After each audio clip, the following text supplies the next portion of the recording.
the boys are on the move. Gotta say some pops, pussy too. Make America great again, can't you stay with him? It's gonna take me, it's gonna take you. The boys are on the move. Gotta say some pops, pussy too. Make America great again, can't you stay with him? It's gonna take me, it's gonna take you. It's gonna take me, it's gonna take you. It's gonna take me, it's gonna take you. It's gonna take me, it's gonna take you. It's gonna take me, it's gonna take you. The me, the me, the me, the me, the me, the me, the me, the me. Power Rangers is all about self-esteem and confidence. And confidence is important. You guys should set goals to become someone or someone and set the goals and then become it. Because dreams, guys, I dreamed I wanted to be a Power Ranger. Now I am a Power Ranger.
I was not very steeped in the comics. I didn't read any comics or do any research. I wasn't familiar with comics. I wasn't familiar with the movies. We didn't lean into a whole lot of the history of the comic books. Yeah, candidly, we were not enormous comic fans. I wasn't super into superhero you comics. suck! I read a lot of like indie press stuff. First thing I was told is don't read the comics. Really? As a creator, they put you in a bubble. They don't let you talk about any of the other projects, right?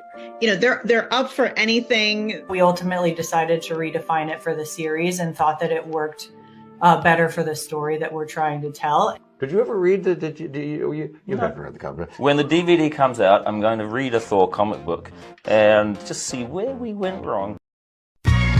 Yo, Snoop Shoot K on the mic.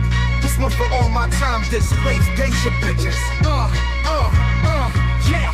But we back in the day, 16th century, same Goku era, straight feudal energy. Samurai on the rise, Ganyo in the mix. Oda, Tokugawa fixing conflicts quick. Ninja creeping in the shadows, silent and swift. Castles fortified, loyalties to give. Bushido gold, honest in the heart. Blades clashing, battlefields the art. Same Goku times, it be wild and crazy sizzle. Samurai life, it's the warlord fizzle. Feudal Japan in the house like a dread sizzle. History in the rhyme, feel the ancient sizzle. Before we begin, what do you think of my totally accurate samurai attire, right?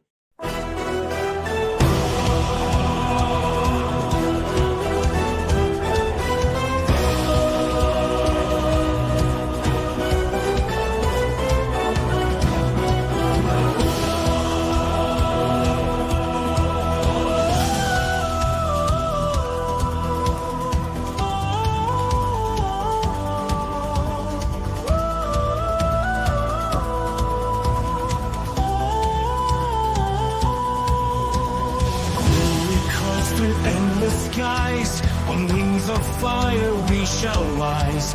For honor, pride, and righteous soul, a legend forged in flames of gold. Through storms we soar, through night's domain, forever bound the skyward flame. Onward now to the battle's end, hearts of fire that will never bend. Step by step we march to the flame. Bound by honor, we stake our claim. We will fight with our banners high. Survive the fire or will our drive? Keeping hope alive, keeping hope alive.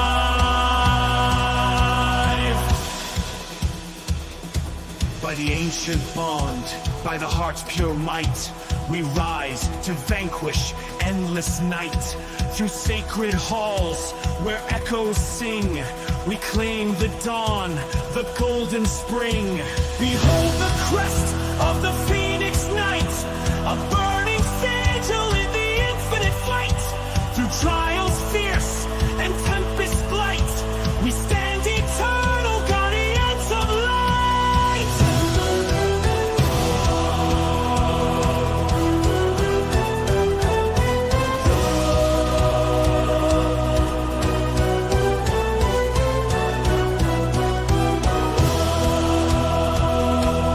Onward now to the battle's end. Hearts of fire that will never bend. Step by step, we march to the flame. Bound by honor, we stake our claim. We will fight with our banners high. Survive the fire, or will our drive. Keeping hope alive. Keeping hope alive.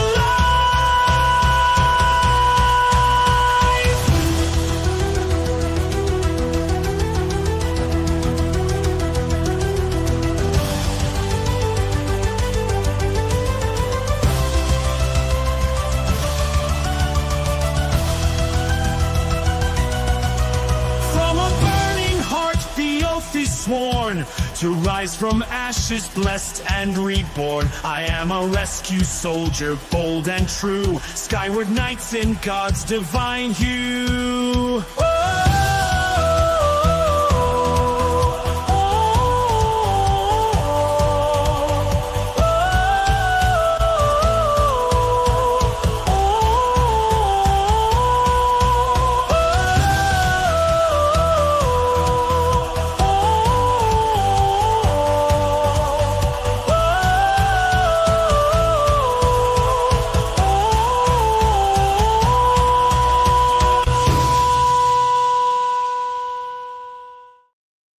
Yeah, you weren't expecting that, now were you? I didn't even play the Black Shirt intro. How about that? Yeah, what do you think, Black Shirt Army? Didn't even get your intro today. How about that? So we're going to talk about Kodokawa right out of the gate. I wanted to call it Kodo something or other, in fact. But here to help me pronounce this right and, in fact, get the story right is the lovely Miss Nerdigans.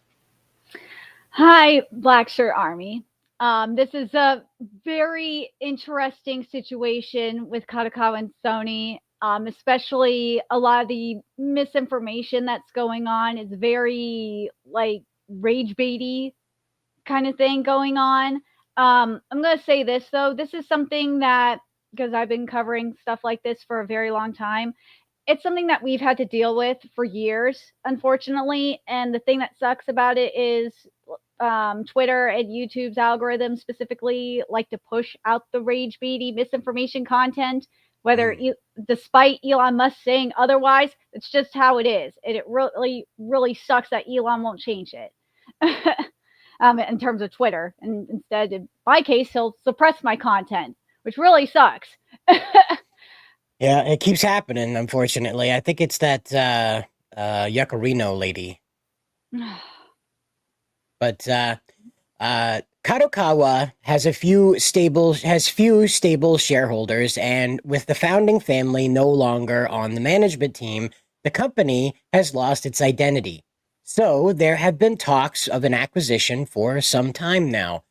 There was talk of a foreign acquisition of Stephen and I Holdings. Seven and I Holdings. Sorry, Stephen, he's a nice guy. Steve, from Minecraft. But Seven and I Holdings, and so they must have been rushing to find a buyer for the domestic company.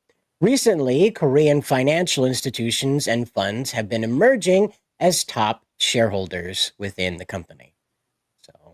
Well, now I want to point this out because we talked about this right before the stream started. Now, what they're referring to is the son of the founder who was the chairman. Well, for those of you that don't remember, a little thing called the bribe scandal with the Tokyo Olympics. Yeah, the founder's son was kind of part of that, and he had to step down.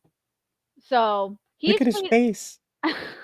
He's pleading not guilty. This is like the most recent information we got, which was from last month. But the other person who was a chairman, he was that situation was he was ruled it was ruled guilty for the bribing case, and he did not get any jail time though. He avoided jail time. He had to pay money. Obviously, it says here in the article there, like he had to pay.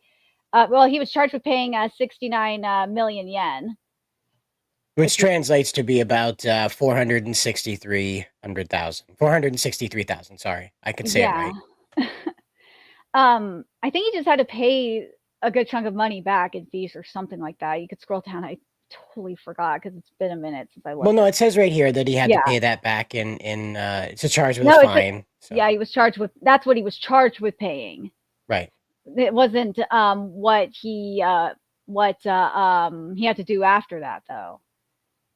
Yeah, the punishment. There it goes. The punishment was a suspended sentence. There it is. Yeah, it's a suspended sentence. But yeah, so Kadokawa has been in a very rough situation. From what I found was that, and this is speculation, is that they've been trying to find a buyer since like 2020-ish. Right. This is what I saw on the Japanese Twitter anyway. Why this matters is because this bloated company is in control of all of this. Okay. Several publishers. This includes manga and light novel publishers. There was a publisher that I saw yesterday and even this morning. They were saying that whoever acquires Kadokawa is if it's Sony especially, it's going to change how the light novel industry, the state of the light novel industry, because that's how much control of the light novel industry that Kadokawa has. Now, in terms of the manga industry, I'm not worried about the manga industry as much because you have Shueisha and Kodansha that are running things over there. So I'm not worried about that. But yeah, you have Anime News Network and Yen Press there, which is really, really big. So that means Sony, if we're talking about Western content, yeah, if Sony gets this, Sony already practically has a monopoly. And this is where people are getting confused, is people are saying that Sony has a monopoly on the anime industry. Nah, Sony has a monopoly on Western distribution, anime distribution. So we're talking Crunchyroll, we're talking like video releases. And now if this happens with manga, well, yeah, it wouldn't be so much. Well, Yen Press, it would be Yen Press, obviously, and Comic Walker, sure, but you'd still have a little bit of competition because Viz is not owned by Sony. No, that's a different company. You have Square Enix is still in the race there. You have Kodansha there, and you have 7C still. So there's still some competition in the manga market. It's just anime distribution where it's a little iffy. Right, and that's that's in the Western market. Mm-hmm. And fortunately, what we're dealing with here is that the Japanese Trading Commission stepped forward and wanted to talk about how I want to call him Kodansha. I'm sorry, Kadokawa, the other Ka in the media production here, Kadokawa and its subsidiaries for low price practices. And so it says here, the Japan Fair Trade Commission has issued a recommendation to the major publishing company, Kadokawa, okay, I said it right that time, and its subsidiaries to take measures to prevent recurrence, accusing them of violating the Subcontracting Act by undercutting writers and photographers involved in the production of magazines by keeping manuscript fees and other compensation low. So what that means is that they're not just charging lower prices on their products on the other end. How they're doing that is that they're taking their talent and they're ringing them for all they're worth and then underpaying them on the other end of that. And so the publishers that received the recommendations were Kadokawa, a major publishing base in the Chiyoda Ward, Tokyo, and its subsidiary Kadokawa Life Design. According to Japanese Fair Trade Commission in January of last year, Kadokawa notified 26 subcontractors who write articles and take photos for the monthly lifestyle magazine Lettuce Club. You're kidding me. Well, that's what it just translates. There's a magazine called. No, I don't doubt it though, because the Japanese are very efficient. Yeah, they're very efficient with their naming. And anyway, I can only wonder what Lettuce Club has to say about anything, but that it would reduce manuscript and photography fees from April issues onward in order to improve their profits. So this is a problem. And there was no prior consultation in either case, and the unit prices were reduced by up to approximately 30, it was basically 40%. Yeah. And so the subcontractors basically lost about 5.9 million yen, up to August of this year. So if they've done any work beyond that, they've already lost 5.9 million yen that should have been paid to them so far. And so that's what's going on that end of Kadokawa. But we do have the big, shark in the water here, which is Sony. And Sony wants to take a big bite of this. Yeah. So this is what what people don't understand with Sony, and is that with Sony how it would work, from what I'm understanding, with how things would divide up. If this happens, because it hasn't, because Kadokawa confirmed earlier today that they're just in talks, that this isn't official or anything. This is just an offer. This is how I'm guessing, and a lot of people on Japanese Twitter have been guessing this would work, is that the games portion, all the game divisions would be going to Sony Interactive, PlayStation, and the anime portions would be going to Aniplex. I don't know how. I'm guessing the manga and light novel stuff would just be left alone and would just do its own thing. That's my guess. Because how I understand, and this is how I talked to my Aniplex insider about this, is that basically what they do is Aniplex just gives, like for Cloverworks, for example, they just gave Aniplex just gives the money that Cloverworks needs for example, to revamp their studio, and they just do what they need, do what they want.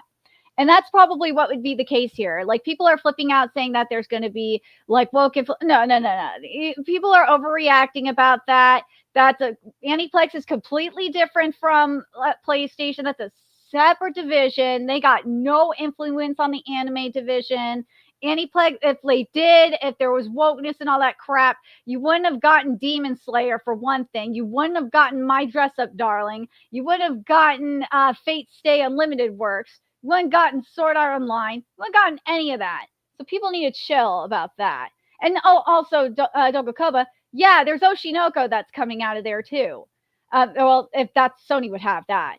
If it had Dogokoba, but I don't think anything would change if Sony acquired the anime, because, as I said, it'd be under Aniplex. Now, the gaming division, though, is where I'm not sure how things would go, because we've seen what happened with Bungie. For the most part, that's the first thing that comes to mind, is Bungie. Like, for the most part. You can correct me if I'm wrong, Cider, but didn't Sony, for the most part, leave Bungie alone? You're muted. Thank you. Yes, but here's the thing. Kadokawa owns From Software, which is the parent company of Elder Scrolls, and, Elder Scrolls is a much more popular version of a game that Sony was in charge of, which is called Bloodborne. Yeah. And Dark Souls was also under Sony's umbrella, I want to say. Yes. Dark Souls was a Sony exclusive as well. Right. Same guy that made all of those. Yeah. Right. Same guy throughout. And so this is them circling the square, if you will, bringing this guy back in under their control again. I have a feeling the whole reason why they're even sniffing around Kadokawa is to buy From Software. And they can't get them to sell it as like a piece alone, so they have to buy the whole company. And it really has to do with bringing Elder Scrolls under their control. And now we saw what they did with Dark Souls, and we saw what they did with Bloodborne. So you know what's going to happen to Elder Scrolls in 2 years. Gone. They'll kill it. Just like they did The Crew 2, just like they did Bloodborne, just like they did Dark Souls. It'll be gone. So Well, that's why I'm just. If this was like Sony a decade ago, I would be like, people would be excited, and people like, okay, Sony, to go for it, take it. We'll get something really good out of it. But now it's just so up in the air. Speaking of being up in the air, as you uncovered, Tencent is also a shareholder in Kadokawa. So there are two sharks, one a little smaller than the Sony one, Well, no, swimming around here. Nah, Tencent is a bigger shark than you think it is. Well, just in general, because Tencent has been buying a lot of shit. But yeah, Tencent. Tencent bought shares of Kadokawa, I want to say last year, and it's so weird how people are reacting to this. I've seen people say, and these are supposedly anti-woke, like anti-communist people that want, that would rather have Tencent own Kadokawa over Sony. Well, guess what? Tencent is basically an arm of the CCP, which is communist, and there is a Taiwan branch of Kadokawa, and you got to wonder, well, what would happen to that branch? Would they just get shut down? Would the people there get arrested? Because China is not a fan of Taiwan. They think Taiwan does not exist, basically. So that's what I'm like. When I see this, when I see people wanting Tencent to take over, I'm like, do you not realize like the bigger implications of that, for one thing? And also, it's like Japan kind of wants a Japanese company to own Kadokawa. Well, they're few and far between companies that are owned, entertainment companies in Japan that are owned by Japanese right now. It's kind of important. But what I want to point out here is Kenneth Renz Domingo has this to say, and he says, unless Sony gives From Software and other Kadokawa game studios the same autonomous status like Bungie, they're screwed under Sony Interactive Entertainment. That's what I was thinking, is that Bungie had autonomous status for the most part, and that Bungie just they got money from Sony, and for the most part, they did what they wanted, up until recently. But they kind of didn't, though, as they ended up going right in with everybody else on that LGBTQ rainbow agenda that didn't mean anything. It was just a corporatization of humanity. And they did Master Chief up in Rainbow stuff, and then they switched over and split the company off, and they did their Destiny characters up in Rainbow stuff. And then this is the other thing, is that Destiny developers went on to birth the Firewalk Studios, which like a couple of the developers from Bungie were the heads of Firewalk that gave us Concord. So I don't really think Bungie's as clean and autonomous as we were led to believe. I think we were given a skin suit, and they filled that full of whoever they thought would carry the right politics, rather than announcing straight up that Bungie was now going to be hobbled to serve the right side of history, But as I said, with Aniplex too, because this is Sony Group that's doing this. And I don't remember specifically if Bungie was bought by Sony Interactive or if it was Sony Group. Because if it was Sony Interactive, then that would be the more American branch. That would be like the Western branch. If it was Sony Group, then it would be Japan. Yep. So that's where I'm like, it'd be a little bit different, right? So, I don't remember, but yeah, there's a little bit clarification here that's kind of important here, because you see what I mean. Even again, like, people's worries are justified, but this is clarity on why there isn't, like, Herman Holtz is not directly calling Kadokawa Studios and saying, put a chick in it, make it lame and gay. He's not doing, it's within his power as the CEO of Sony if they were to buy Kadokawa to do this. But however, the way the chain of command works is that Kadokawa would basically be receiving money from Sony to continue being Kadokawa. Yeah. And so it would be out of step with Sony's present process of buying studios to have them change anything.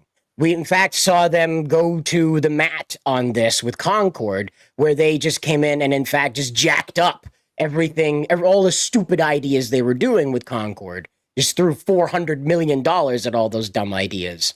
Then told them they were going to be the new Star Wars, okay? The Star Wars for Generation Z is what they were told they were going to be. Same company, okay? So I don't know if they're going to go marching into Kadokawa and say, all right, we need to start chopping the penises off all of your male characters and give all your female characters the mega Chad chin. But that's on the table, you know?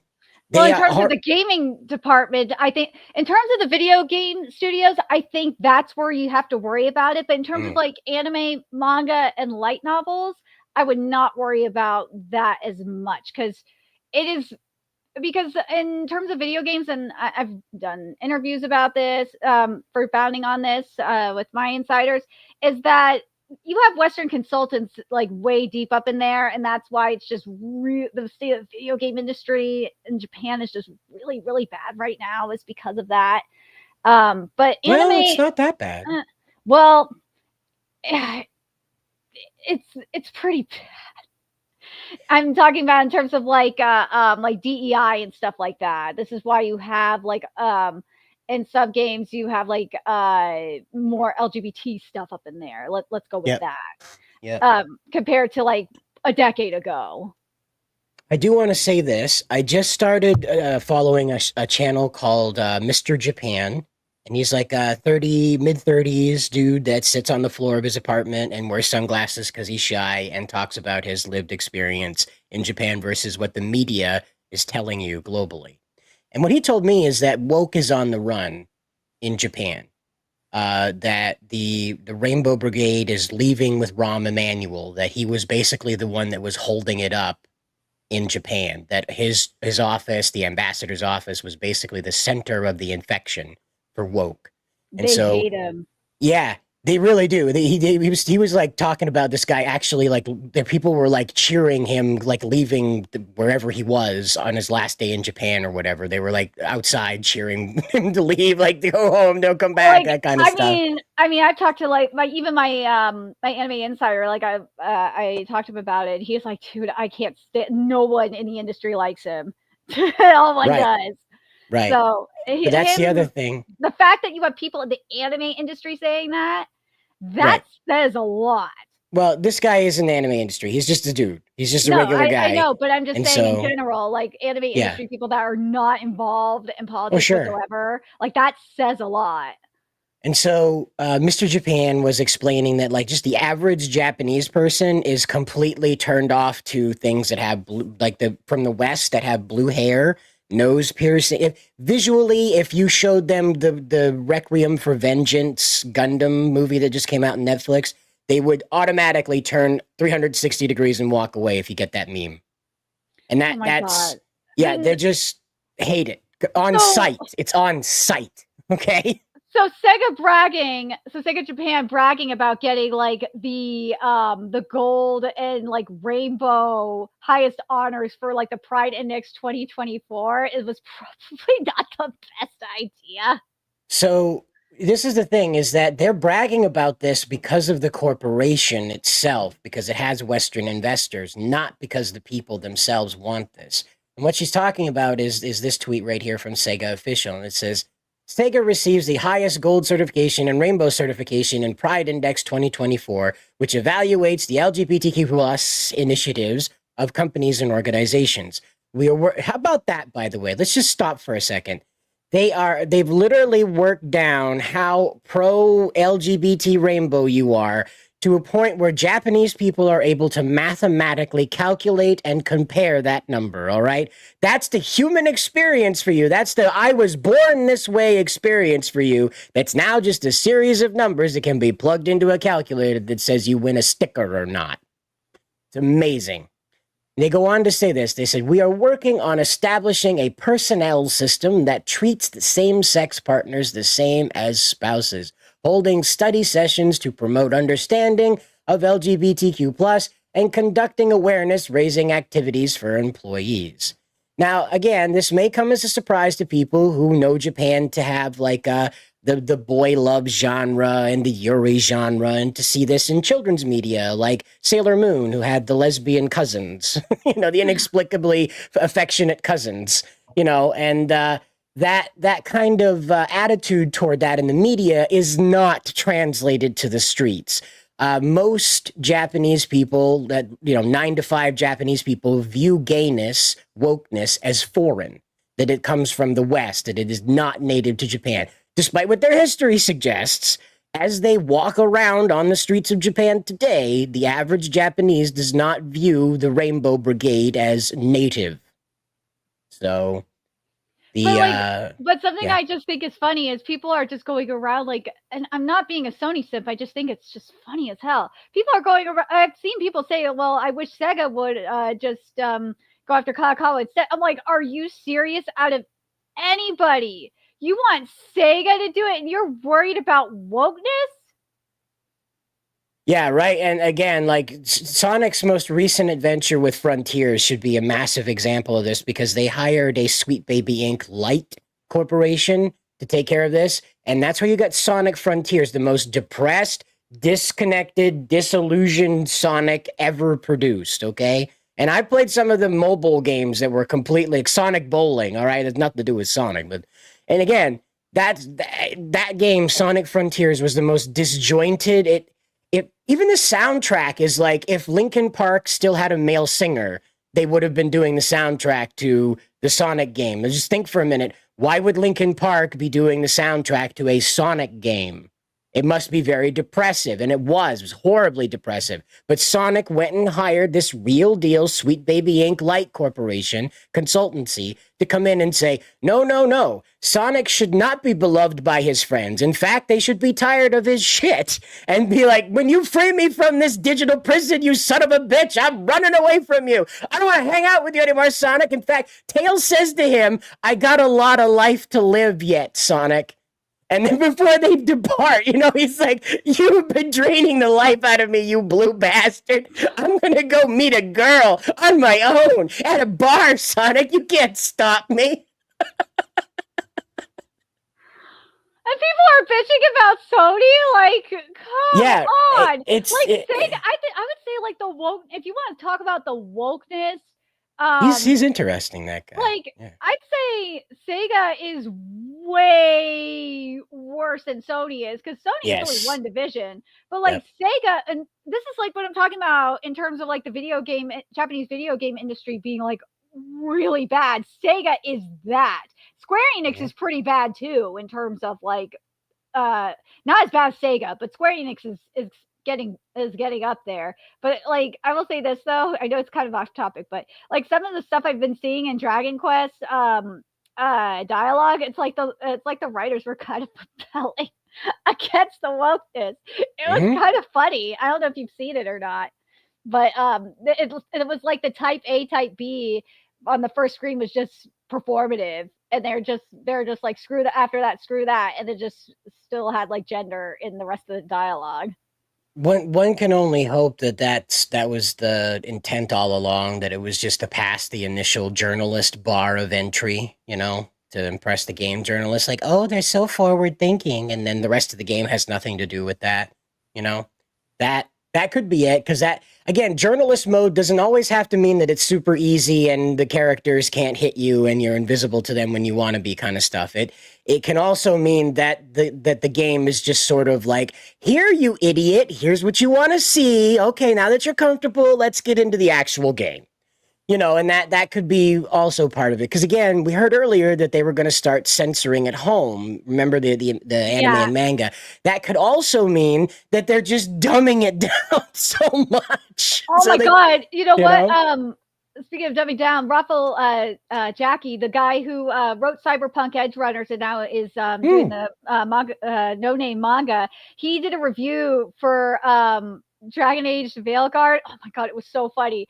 And he broke it down in terms of the writing. It was so good. Let me send it to you, because it so you guys could see this. It's just, but before we jump over to that, we do have Kadokawa's announcement about Sony. Yeah, go over that while I grab it. And so this came out just a little bit ago here. And so what they said is that there are some articles on the acquisition of Kadokawa Corporation, hereinafter the company, by the Sony Group. However, this information is not announced by the Kadokawa Corporation. The Kadokawa Corporation has received an initial letter of intent that Sony would like to purchase the shares, basically controlling shares of the Kadokawa Corporation. However, no decision, no lawyers, no nothing yet has been signed off on. They are simply aware that Sony would like to become a majority shareholder within Kadokawa, and they have made no further inroads into that happening. So, but there's also, I just remember this. There's also rumors and speculations that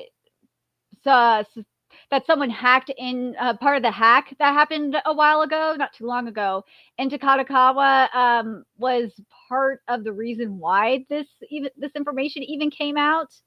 So, and I think it was like someone said it was like 2 people that hacked into Kadokawa and found this information, leaked it. So that's how it got out. Wow. That's what I found on Japanese Twitter. I don't know if it's true. This is what I've heard through the grapevine. And then the other thing that people are worried about is that they're worried about Nico Nico, which is a video service that's kind of like Japanese YouTube, so to speak. Is that owned by Kadokawa? Yes, it is. So it will be very interesting to see what happens with that. Because what Nico Nico is what Rumble wishes it was. It is an alternate platform to YouTube, and it is good. It's like the Japanese Bilibili as well. That's another good comparison. It's both of them was what Rumble wishes it would be. Nico. Yeah, you kind of need a oh my god, what's VPN This to thing. use it. Yeah, Nico Nico. Oh, Dwango. Okay. Dwango. Yeah, Dwango, which is Kadokawa. Right. So that's okay. All right. That makes sense. So hold on. Kadokawa's in such shit shape, but they just bought this back in 2014. So less than 10 years ago, they picked up what you're calling, Japan's YouTube. What is this Disney? Is this the Disney? Are we looking at Disney of Japan? Is that what this is? Is this Japan's Disney that they just, everything they touch turns to dookie? It kind of feels like that in a way. Well, not their manga. So a lot of their manga is really good. A lot of their they own light novels like Mushoku Tensei and ReZero, which are extremely popular. So I wouldn't say everything they touch goes to dookie. Well, I mean, Well, minus the whole thing with the management situation. Well, I just wanted to say this. Spencer here is Kabuto Studios. He says Kadokawa was in fine shape, but Sony wants to buy them anyway. And I kind of feel like that's kind of sarcastic in the sense that Kadokawa is in fine shape, but Sony wants to buy them anyway. As in, like, usually these corporations buy these things when they're on their last leg, and why oh why would they want to be involved with such a healthy company? You know. But it could be wrong. He could mean it in complete earnesty because, again, Kadokawa has enough like arms and irons in the fire that even if they had a major meltdown within the corporation, everything else would still keep it afloat. It's really doing bad, honestly, because, again, management is the biggest issue here. So, as usual. So, yeah, he says it's not sarcastic. Kadokawa is healthy. Sony wants them because they have anime and manga arms. They want the video game portion too. They want FromSoft for sure. But yeah, I read something else I saw on Japanese Twitter, and I totally forgot about it until they mentioned it. Is there was an article where Sony said they wanted to expand their anime division more, which is true. And I understand why they do from Aniplex's perspective, is that because Aniplex, outside of like Cloverworks and stuff like that, their main properties that they have are Fate Stay and Demon Slayer. And once those end, Aniplex doesn't have like major properties. And Kadokawa has a lot of big anime properties. Like they have Oshidoko, they have Main Abyss, just to name a couple off the top of my head. Yep. So yeah, so it's understandable why they would want the anime portion of Kadokawa, and if they want to expand into manga, I mean, there's in terms of Western distribution, you have Yen Press there, and there's also there's Comic Walker as well, which is electronic distribution, and Book Walker. So Comic Book Walker, yeah, like I said, Comic Book Walker. So yeah, so there is, and Book Walker, there we go, and Book Walker, and Spy Family anime. Spy Family is Cloverworks, which is Aniplex. Yeah, Cloverworks is owned by Aniplex. You might want to like make sure that your headphones are plugged in nice and tight. They're a little scratchy. Oh, just want to make sure they're nice. Yeah, yeah. You just want to make sure they're in tight. That's all. They got a little scratchy. So. Yeah. Cloverworks is like so. Spy Family is Cloverworks and Wit. Okay. For Spy Family, but yeah, so that is Aniplex for the most part. But yeah. So Timo in the Meteor Herald says they IP farming. I wouldn't say it's farming. They're more like IP used car sale buying. They're going around and buying things that they know that are reliable, that have been time tested, is what this looks like. Kadokawa, again, as we showed you with the Wikipedia page, we'll just jump back over here again and just to reiterate, we're going to reiterate it here while Wednesday. We're going to reiterate it here. They own the Book Walker. They own and the Comic Walker. Geek X Plus Inc. Here's the other thing, though, is that they own the Japan Digital Library Service. Okay, they are also Kadokawa Game Linkage is another one, as we saw here. Dwango, which and is of course the big one here. Dwango owns Spike Chunsoft. It's a game development and localization company from 1984. So they are basically a backbone of this. Usually don't stick around that long if you're just a hobbyist. Then you come down here and they've got the Docomo Anime Store. And this is another one that's just one of those massive sort of distributors online for this stuff. You got, of course, we talked about this earlier with FromSoft. You got From Networks now over here too.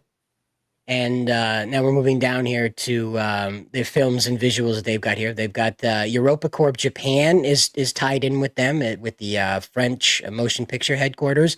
Now, Europa Corp, I think, is like Universal Studios. It's not Disney. I think it's more like Universal in that they don't necessarily like theme park and, merchandise everything that they make. They do make like films that are of, an artistic quality as well, believe it or not, universal artistic quality. But they're part of the Japan Film Fund. Are you getting the picture? They're Movie Walker, Studio Kadon is part of this too. Of course, we talked about From Software. And then ATX is like the anime television channel.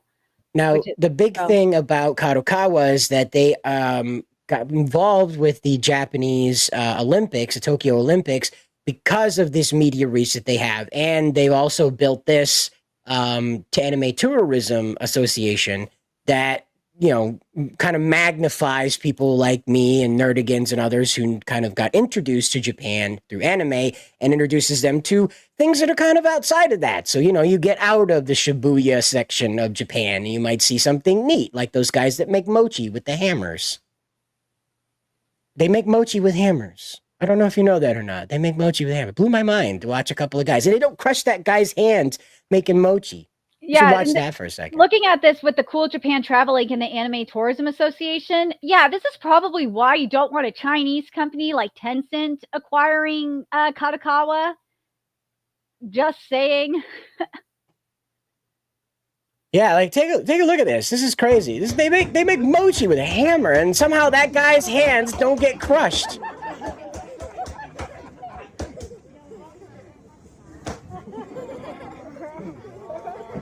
Look at that. That's how you make mochi. Look at that. It stuffs it out. This is pleasant little mochi balls then. Look at that. Amazing. Two guys just beat the hell out of that. That's Japan for you. But yeah, and so they're doing that kind of stuff. So I can't say it's IP farming. It seems to be that they see that Kadokawa is a landmark in Japan. it's as big as Mitsubishi. And if you know anything about Mitsubishi, it's not cars that made them big in Japan. It's toasters and TVs that made them big in Japan. We only got the cars over here. We didn't get all the crazy other stuff that Mitsubishi got their fingers into. We had TVs. We had Mitsubishi. Oh, Yeah, must have been in there's California. They didn't make it all the way over here to the East Coast. We got Mitsubishi TVs. I think I'm trying to remember if we had Mitsubishi. She's special. Jeez. Yeah, I don't think we had like the toasters or anything like that, but I know we had Mitsubishi TVs and I think VCRs too, at least if I remember correctly. Oh, hi, Kitty. Mm-hmm. Sony will censor the mochi. I gotta make that meme now with Herman Holtz, and he's like slamming his hand on this. I want that mochi censored now. No, do it. Herman Holtz just having the hammer and censoring the mochi or censoring something else would be great. This is why people are kind of nervous about this. Why folks are kind of, a little concerned with what exactly is going on with Sony.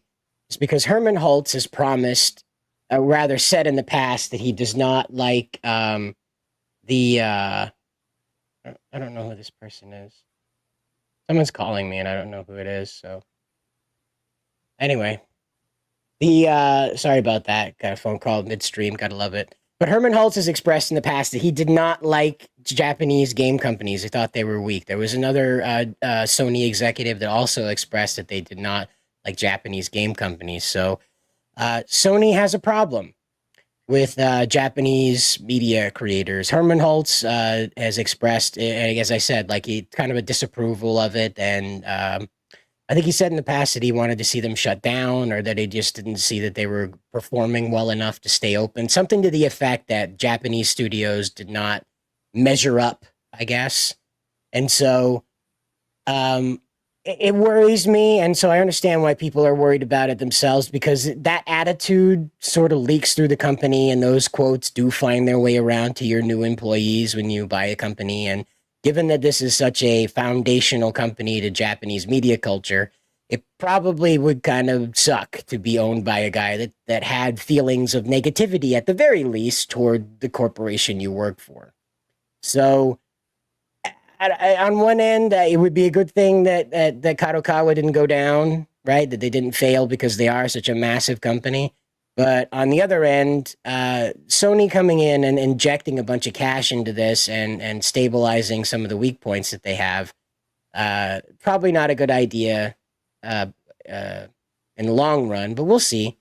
Sony's been a bit of a kiss of death recently because of Herman's exuberance around woke ideologies. So, well, I don't know, maybe we'll get Sparking Zero versus Horizon Zero Dawn because Aloy is the new Rey Skywalker. Yay.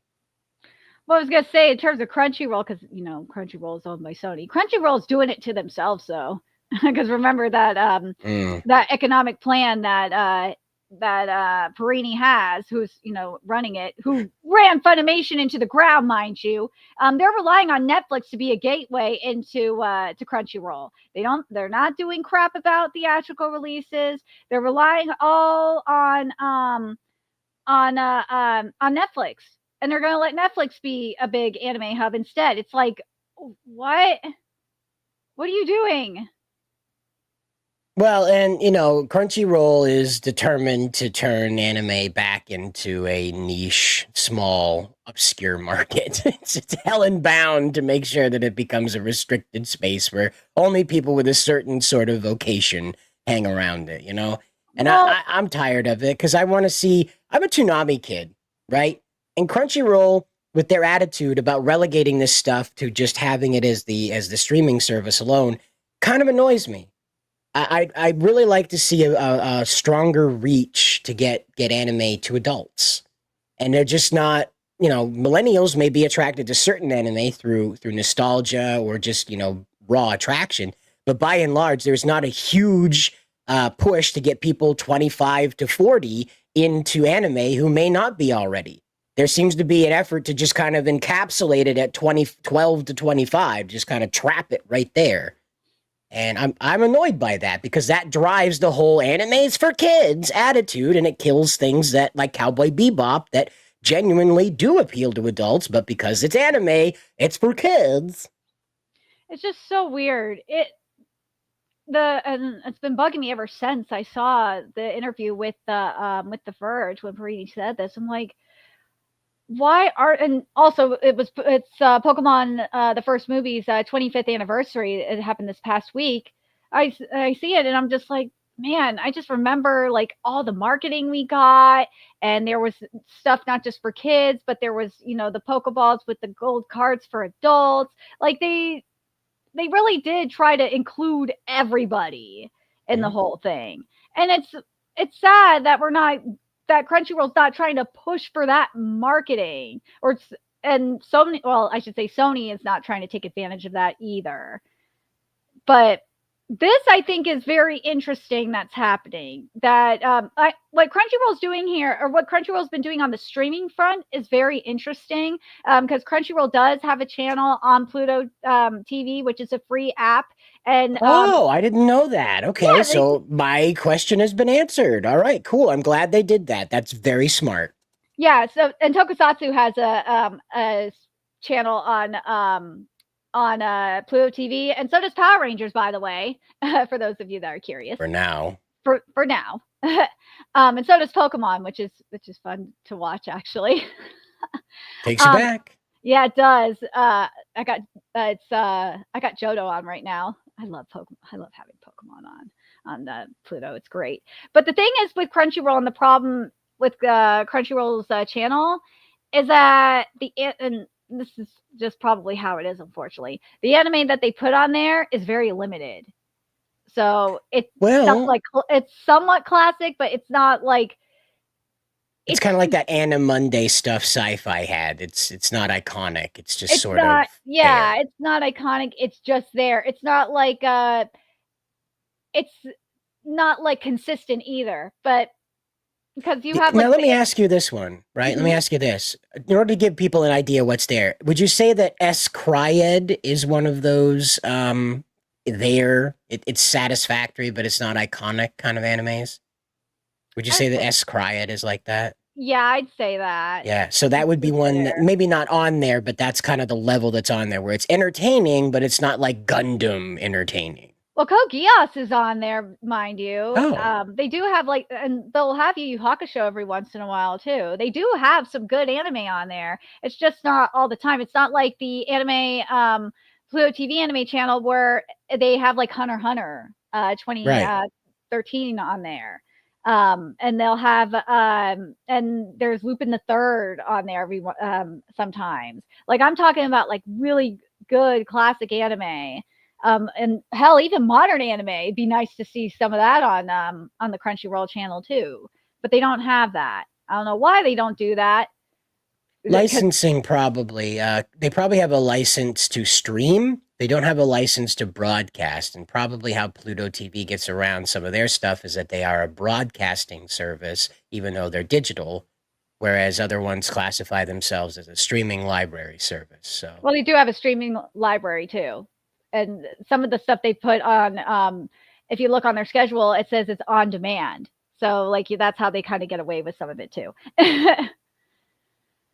Yeah, Lupin the Third. Yep, that's been around there on that anime channel. Yeah, Lupin the Third is on there. They do have a One Piece channel, like a 24/7 365 One Piece channel. It's all subs. There's no dub on it. There's a Sailor Moon channel that has all of the 90s Sailor Moon and Sailor Moon Crystal. No live action. TV. No live action. No. There's no live action anime on there. Adaptations of anime.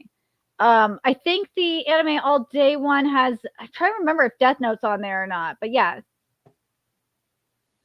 You're right. They do look like background characters. You're right. The colors are very depressing these days, despite being more well, I'm not paying for it. Screw it. Sorry, Kadokawa. I'm not interested. Not that interested. It's a very interesting story, but I'm not that interested. But yeah, so now you know why Kadokawa is an important topic of conversation going around right now regarding all of this, Sony acquisition, if it's good for the company, if it's not, because Kadokawa is basically a huge chunk of Japanese distribution media and publication media. So it's not really a light sale. You're not just buying Jump magazine, if you were. And again, Jump's not part of the sale, but just as an example, you're not just buying one institution. You're kind of buying the institution with it. You know, it was brought up that Toei is another one that's pretty big, and that's the case, is that Toei is pretty massive in entertainment, but I don't think Toei is as large as Kadokawa. No, Toei Kadokawa, is no Toei is big, but it's not Kadokawa big. Like the one Shueisha is bigger than Kadokawa. Well, this is my dare to John Toei. If you're listening, Mr. John Toei, go out there and make Toei bigger than Kadokawa. John Toei, ladies and gentlemen, a gift to humanity, John Toei.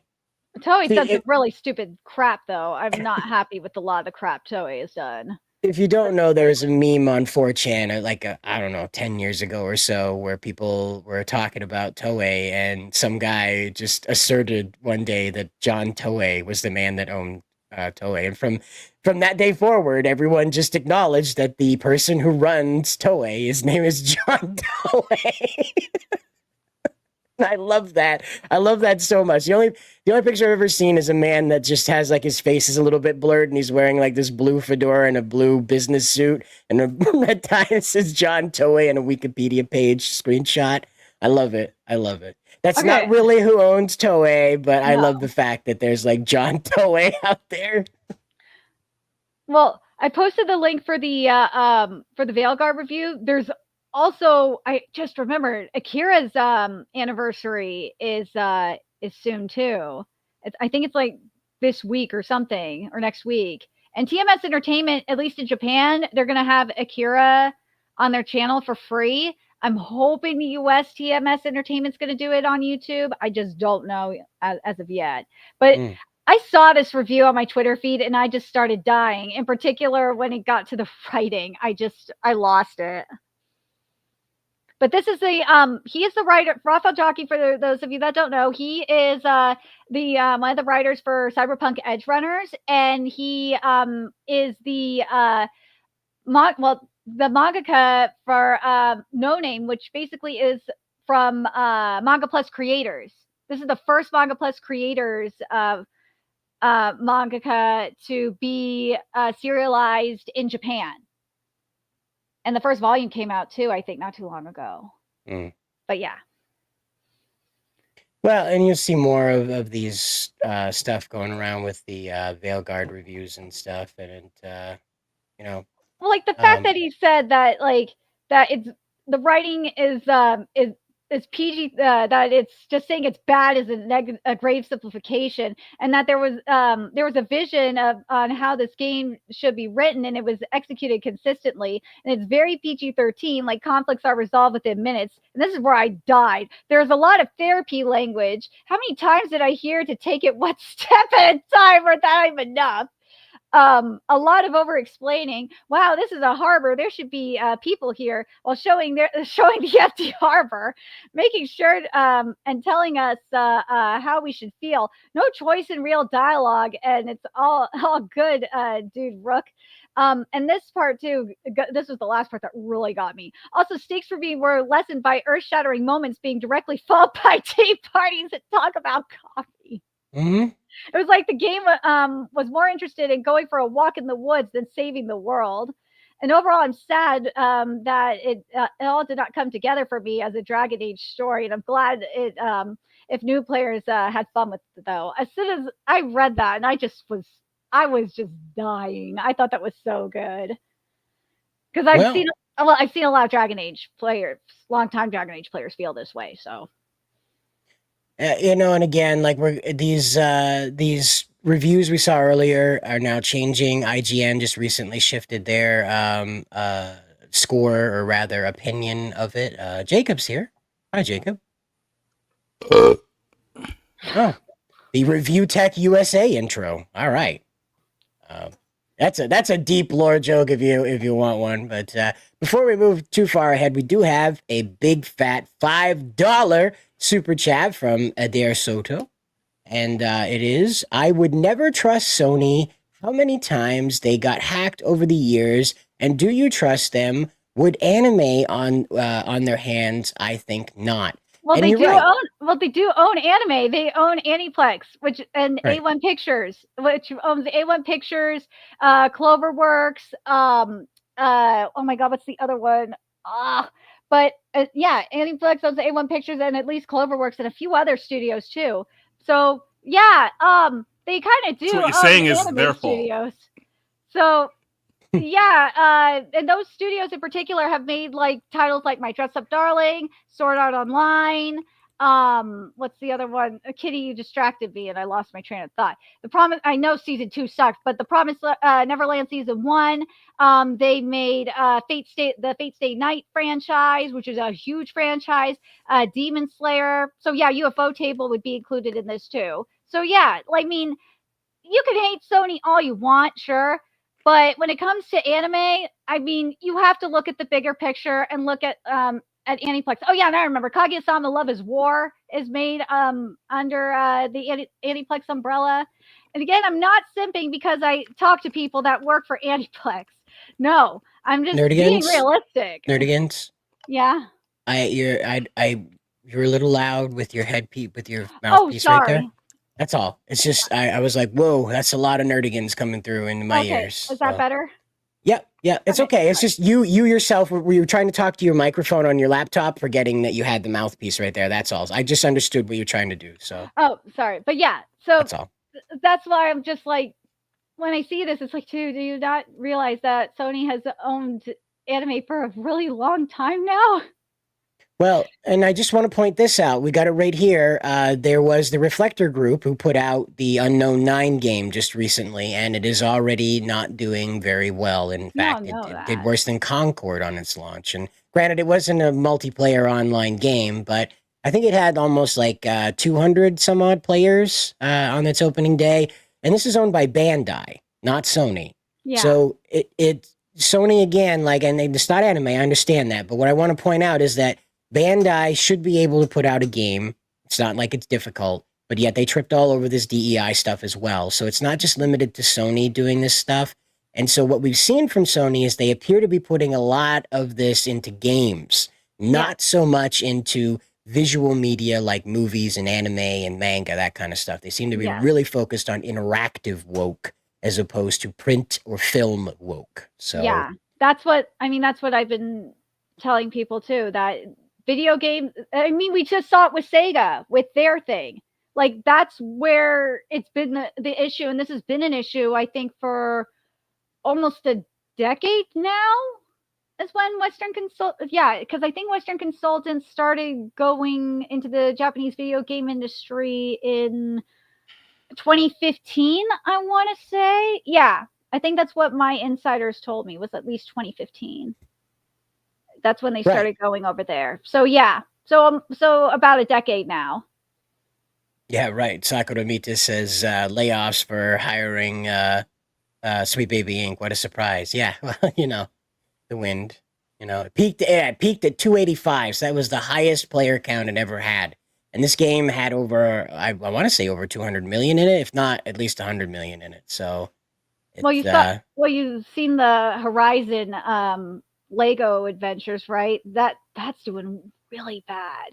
Yep. Well, and which brings us to this other point right here, okay? And now the word has gone out, the new NPC update has come through, and it says what's going on here is that all these different gaming outlets and discussion spaces for games like Reddit,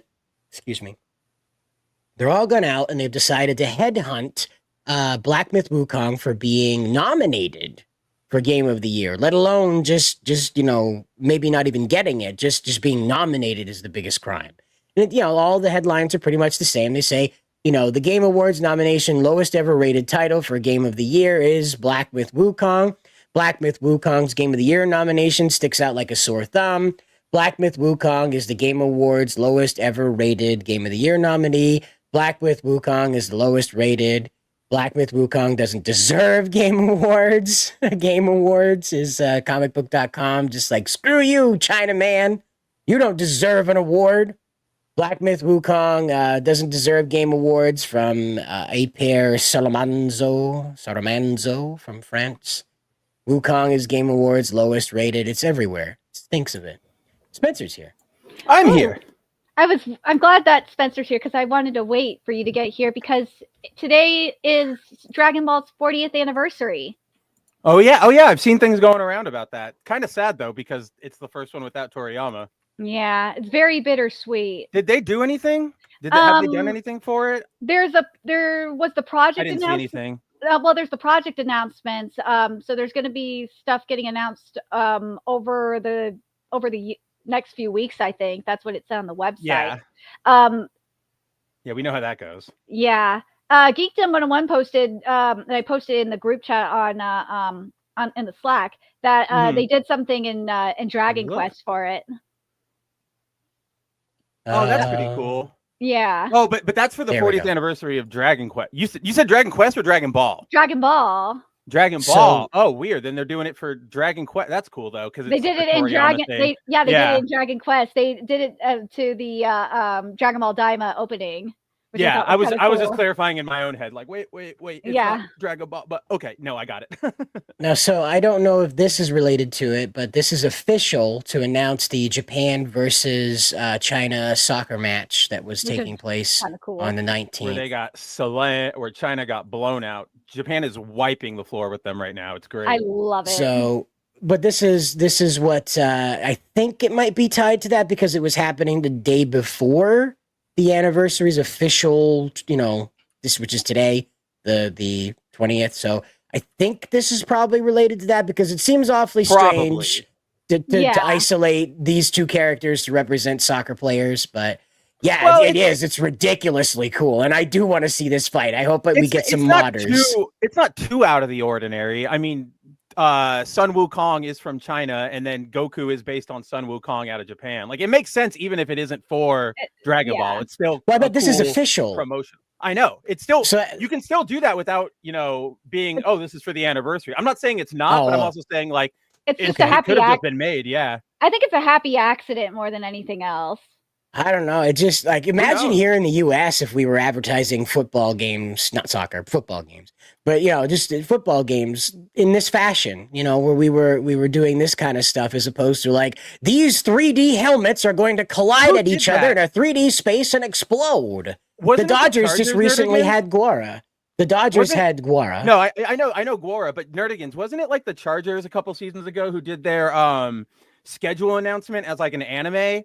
And it showed all like the different teams, and it gave them like it was the Chargers and stuff. Yeah, the Orlando Magic just did that too. Oh, did they? Nobody cares about the Orlando Magic. But yeah, it was the Chargers that did anime announcements, and then obviously the Rams partnered up with One Piece, which was really cool. Yeah, that was earlier. All those LA weeds last season. Where else would you go for them? That's the central place to go. It's real. Spencer, ever went to the little Tokyo town in LA? Yeah, there it is. Oh yeah, dude, I love little Tokyo town. That was so sick. Yeah, see, like this would be cool, but they don't even go this far. Oh, they did. I thought this was real. This says it's the Los Angeles Chargers rather. No. It's real. I'm saying like they don't. The Chargers did this, but the NFL and like general leagues won't adopt this. Like they won't lean into what's popular. Weebs don't like real sports. That's true as well, but you know what they do instead? They do the the Toy Story Bowl every year, which is like the most annoying thing. Well, they're doing the Simpsons this year. Yeah, they're doing Simpsons this year, but like it's the same sort of thing, right? Like a live cartoonified game. And it's always like that one game is on like Nickelodeon or Disney or whatever, and it's always annoying because I have to look at it. The game. Yeah, that's so cute. That was adorable. You know what? Gambling hotline. It feels like it was made for Newgrounds, but I'm glad they did it. I'm really glad they did it. Yeah, right. I really am. It's and I want to see what you were talking about, just like the helmets, like goof, like okay, yeah, cool. Just like this 3D helmet's going to explode, and this other 3D helmet's going to explode. Football. And here's a Dorito chip in the middle because that's the game sponsor. Hi, I'm Anime Joe Madden. Anime Joe Madden. I take that over Tom Brady. Yeah. Anime Brady's the final boss. He's the final boss. He's Lance of the So Final someone's Four. gonna make a Tom Brady Gaiden game one of these days. Yeah, right. It'll be the sequel I'd to. actually play that. It'll be the sequel to Charles Barkley. Barkley's "Shut Up and Jam." The Tom Brady's "Shut Up and Throw" or something like that. Honestly, that's probably what he just tells himself every day. That's what he learned from Belichick. Made me snot. That's funny. Got hired to the Buccaneers. All right, got to throw the game. Shut up and throw. Shut up and throw. Time for some good old fashioned point shaving. I gotta be me. This is clever, and they should lean into this a bit more. You remember that Transformers, like you remember the NFL logo that would transform into a robot and run down the field? Like they should do the Transformers opening. Well, that's the thing. They should bring him back, but put him in the Transformers opening. So like you have like Optimus Prime that's themed like the Patriots, and then you've got Megatron that's themed like the Cowboys, and they're like fighting each other on the battlefield, and the NFL robots in the middle, like boom, and it just cuts to the guys that are talking about the game. You don't even have to do like Megatron and Optimus. You can do like Bandai's doing with their ball Gundams and just make original things. And yeah, that's true. Full line of like original transforming NFL football decks, Gundams. and those things would sell like hotcakes, and you would actually get people like interested in football again. Yep. There you go. Yeah. Tom Brady, shut up and dribble. Yep, that makes sense. Let's do that one. Yeah, there's one more Dribble anniversary, football. of course, I have to mention, and that is today's the 25th anniversary of Pokemon Gold and Silver. Are they doing anything for that? They didn't do any, not that I've seen. Unfortunately, that's not true. Actually, now that I thought about it, they released like a fashion line, like a high fashion line. So there's like a really nice jacket, some shirts. That's what I saw. I remember that. Yep, here it is. Ooh. Oh yeah, now I remember. And, yeah, like, there was a lot of those jackets. Yeah, now I remember. I remember seeing that now. If I had FU money, I would get those jackets. I would get the Lugia. I would totally get the Lugia jacket or the Johto map. This is cheap. That's cheap. Yeah, but I kind of like cool. I would totally get the Espeon one. That looks awesome. I would like it more if like the normal like mug when it's normal like temperature or whatever was that screen of red or of gold throwing the ball, and then when it heats up or something, it gives you the Pokedex entry for that Pokemon. That would be cool. That would be awesome. I think that's what this is right here. Is it? I can't tell. I genuinely can't tell. That would be awesome. I don't read Japanese, so I don't know either. But yeah, I think that's what that is, because that's what it looks like. Like this is that state, and then oh yeah, you're right. That's a coaster for your cup. It's all a black shade, and then when it heats up, you see. That's cool. Okay, it's like going. That's pretty cool. Okay, that's pretty cool. And then you have your choice of one of these. These are your coasters, but these don't change based on heat. So only this changed based on heat. So. Man, those jackets are sick. That Johto map is so. I want to remake. What is it? Drive with that jacket instead of the Scorpion one. Oh yeah. The Pokemon version of Drive, right? Where like your co-pilot is a Bulbasaur.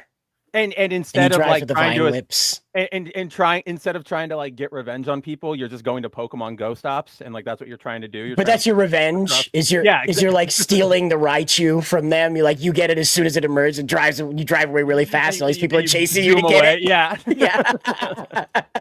Sayonara, suckers.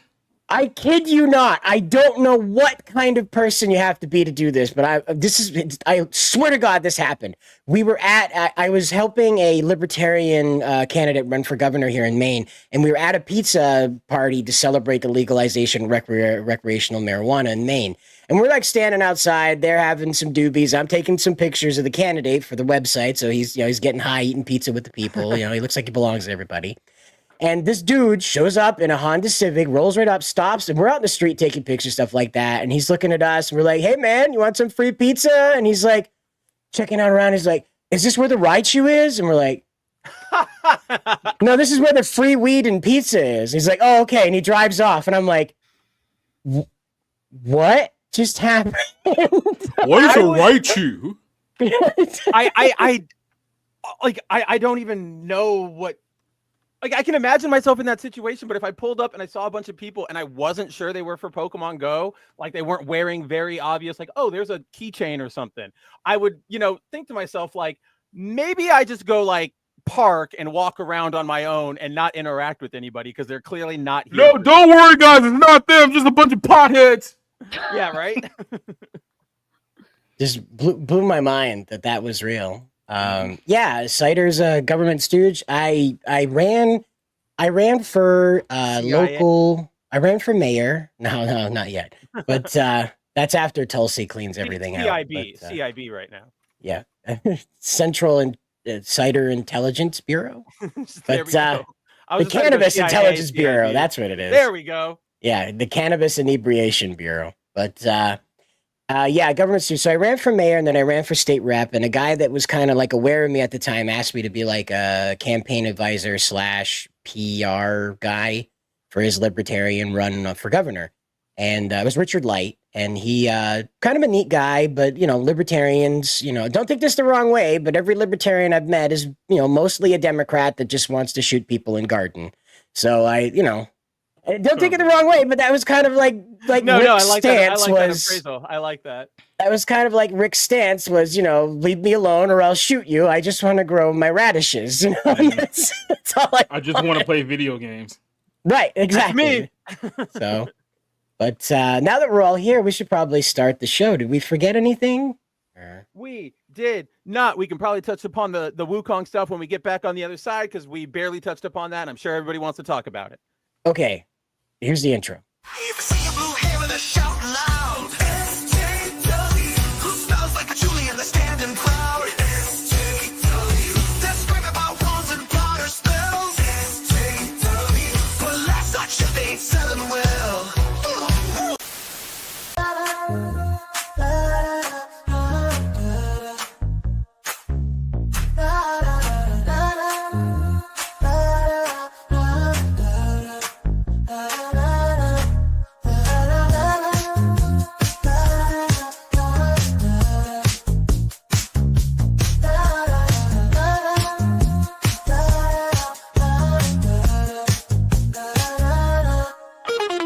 Still on the court, flames in the sky, you feel that heat, it's about to fly. This ain't just hoops, this your life for the line. We fighting for more than peace this time.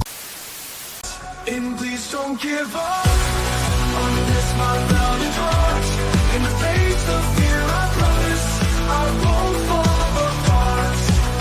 Through the fire and the rain, for you I'll stand tall. Take my hand, and together we'll never fall.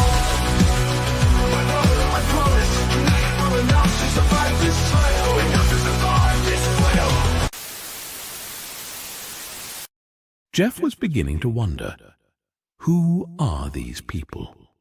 Why were they the stars of every television show he tried watching? Did he eat edibles and forget? Forget what? Jeff asked the British voice inside of his head. You'll find out, Jeff. You'll find out.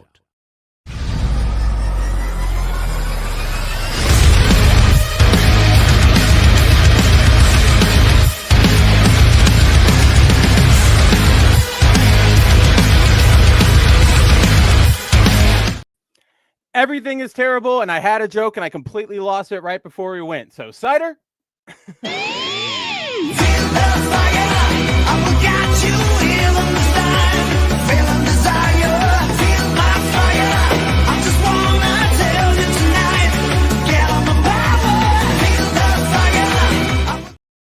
You know what? I'm gonna bomb my intro on purpose just so Spencer doesn't feel bad about being a complete dork.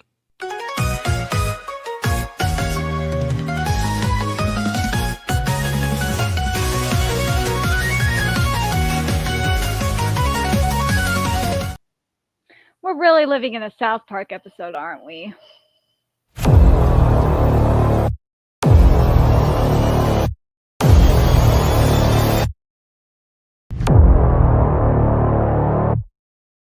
They all bombed their intros, but I won't. I'm glad you're here, and I'm glad that you already hit like on the stream. Right? Right? We will find you. I'm sorry, I hit the wrong button. Cider I fell out of the died! studio. Yeah, what the heck? That's like, what? So you didn't screw up your intro, but you definitely screwed up your 1 second post intro. Anyway, we're here. We're live. We're live. Stream. That's what we do, right? We boomer it up here on Wednesday nights here on the Bounding Into Comics channel on the 01 stream. What is going on, everybody? The four of us are back. It's me, it's Cider, it's Jacob, it's Nerdigans. I hope you guys had a really good time hanging out with Cider and Nerdigans talking weeby Japanese stuff for because that's over now. That's done. No more anime. No more Japanese stuff. All America right now. But yeah, I hope you guys had fun with that. We have a lot to talk about tonight. We have obviously Cider touched upon some of the video game stuff. We'll probably cover the video game awards and all that that's breaking down. Maybe we'll talk a little bit about the Minecraft movie, which looks completely awful. We might even touch upon the fact that Hasbro is in complete like what's the word I'm looking for here? They are imploding day by day, minute by minute. Nothing ever goes right for them. So we have a lot to talk about tonight. But before we do that, how are you guys all doing? How are you doing, Jacob? You're the new one here. Right. It's about right. It's going well. I'm here. So you know, that's positive, I guess. Thanks for coming. Great to have you. I was told there'd be cookies. Oh. You might not want them. You may fail a piss test in the morning. So. Damn it, Nerdigans.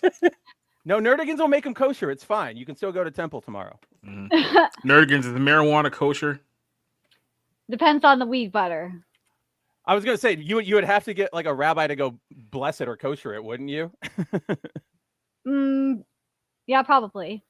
I wonder if Snoop Dogg will convert then. Then he can bless your weed. He can make more money on this whole process. He kosher weed. It's, you know, kosher that's all he has to weed. do. Is just hold up that big old, remember that Glad bag he was posed with? He's holding the two Glad bags. He's like, he's holding the Glad bags. And it just says kosher and like Sharpie marker on it, you know? Just be like, shalom, my niggas.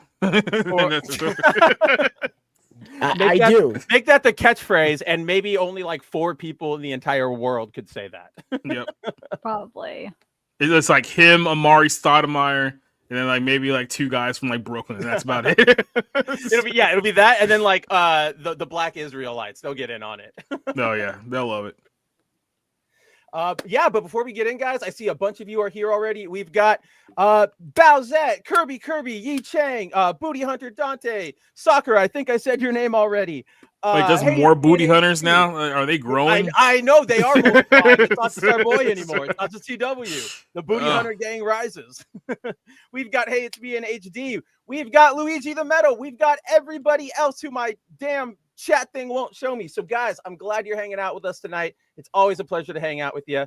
And yeah, buckle in for some ridiculousness, because that's what we cover here on this show. Cider, like that show from MTV though. That was a weird. I hate that. That show was so bad because that's like the precursor to those channels on like YouTube and TikTok and stuff that just like play a video and then they like react and it's just like, well, but like not the good ones, the ones that are just like, wow. And then it goes to the next video. Like, because that's what all he did. He would go on like YouTube, go to like trending, grab all those videos and just be like, whoa, what did you guys think? No. What he would do is he would play them for that dumb girl, and then she would go, whoa, and he would go, yeah, hot girl just went, whoa. You should totally tell your parents to watch the show. You know, and that actually is true. Tell your friends, because a hot girl went, whoa. But speaking of a hot girl going, whoa. Nope. Well, that was we've got Denzel Washington said to a interviewer who had like 3 minutes with him that he kissed a man and they cut it from the movies. And Ridley Scott said, no such thing happened. We did not cut anything, and that did not happen. What? And so now we have the lingering question of who is fibbing. And I have a feeling that it was expressed, by the way, over on Jacob's show last night, that it is Denzel, who is probably a bit bored with all of his interviews and decided that this young lady who is sporting a lot of SJW visuals might like to hear that a black man kissed a white man and that the man in control of everything cut it because he's wicked and didn't like LGBT things. It's so scandalous. So last night on the show, we actually played the full like 3-minute interview that this lady had, and apparently she works with some LGBTQ outlet, and she was having talk with Denzel Washington. And I think Denzel was trying to entertain her the best way that he could for being a depression junkie. It's one of those things where like you're locked in a room with someone for 3 minutes and you can't get out, so you just have to like wait out the time. It was one of those things, and like keep things like amicable, right? Like you can't just explode and be like, I'm fucking out of here, right? You got to be like, I'm here for an interview. Exactly. So I think what happened is that, you know, the quote went viral before anyone really saw the video that was attached to the quote. Then when the video got out there in the full context of how this whole thing originated went out there, people were like, oh, I see what happened now. So it's like, it wasn't just like him randomly like trying to pander to like the LGBTQ. He was literally talking to someone who had a press junket from an LGBT magazine, and then all of a sudden it was just like asking them like these weird questions, which I will say this, because we played 2 interviews last night. The young lady from the LGBTQ magazine was not as disrespectful as the gay guy working in Variety after the fact, because there was another guy, right? Who like literally was like in front of Denzel's wife, by the way, too. Just like, well, you know, a lot of gay boys like us just want to see Denzel kiss a man, like in front of his wife, just standing there. I'm just thinking to myself, got it right like, here. Do you understand? Yeah, here it is. Did you play? Okay, got to talk about the kiss. Ridley said he never saw the kiss. He said it didn't happen. It's much ado about nothing. Right. It really is much ado about nothing. You know, they're making more of it than it was. I kissed him on his hands. I gave him a peck, and I killed him. I have to tell you, us gay boys want to see Denzel kissing another man. Look at Mark Malkin. Look at that face. Does that? But look at his eyeballs just point in 2 different directions. Look at this. And then when you get to like the very end of this, is like he literally like walks away, because at that point it's like if I say something else to this guy, it's not going to end well. So it's like, okay, we're done here. I don't have the part yet. You gonna write it? All right. Awesome. Okay. Yeah. Look at him. Look at that look on his face. He's like, oh, here we go. He's like, it's the guy with the it's the guy with the vanilla microphone, because he's special. Yeah. Yeah. But yeah, so there you go. If you guys don't know the full story of what happened, we recapped it pretty well, but the quick detail is the specific question that Denzel was asked by this lady was, so how gay was the Roman Empire? Like, how gay was Ridley Scott's Roman Empire? So, she just literally straight up asking me how gay was the Roman Empire. It's like he took a minute to kind of process the question. It's like that's what I was gonna get to. Like he's like you can tell he's like, what? Okay, I'll entertain it. Like in general, just how gay they were. Yeah, and then he's just like, but no, I think he's lying too, because then he says like, oh, there was a scene where I kissed a guy. It was cut because they got chicken.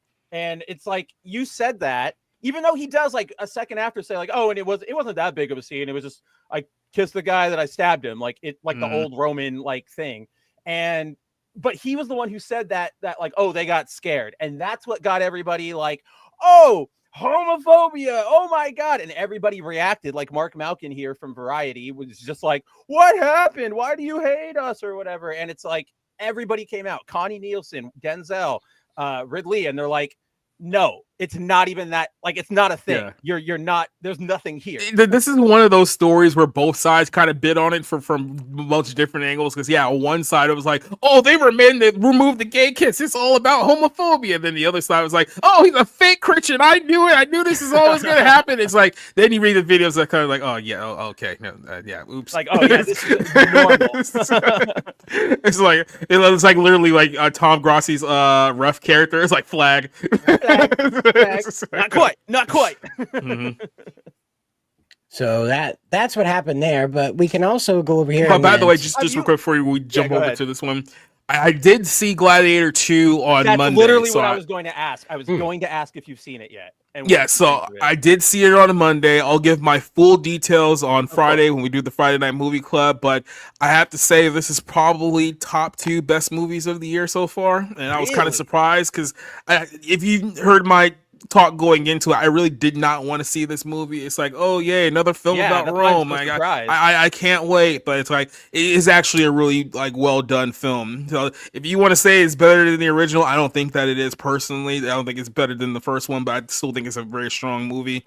And with that said, as well, I still have to watch Wicked tomorrow, so no, I might just come back in just as depressed as I was beforehand. So who knows? Or you come back and be like, no, I'm sorry, guys. Wicked, best movie of the year. Just total best movie of the year. No, he's not Rick. He's not Rick Aragon. He won't come back with that. Yeah, no.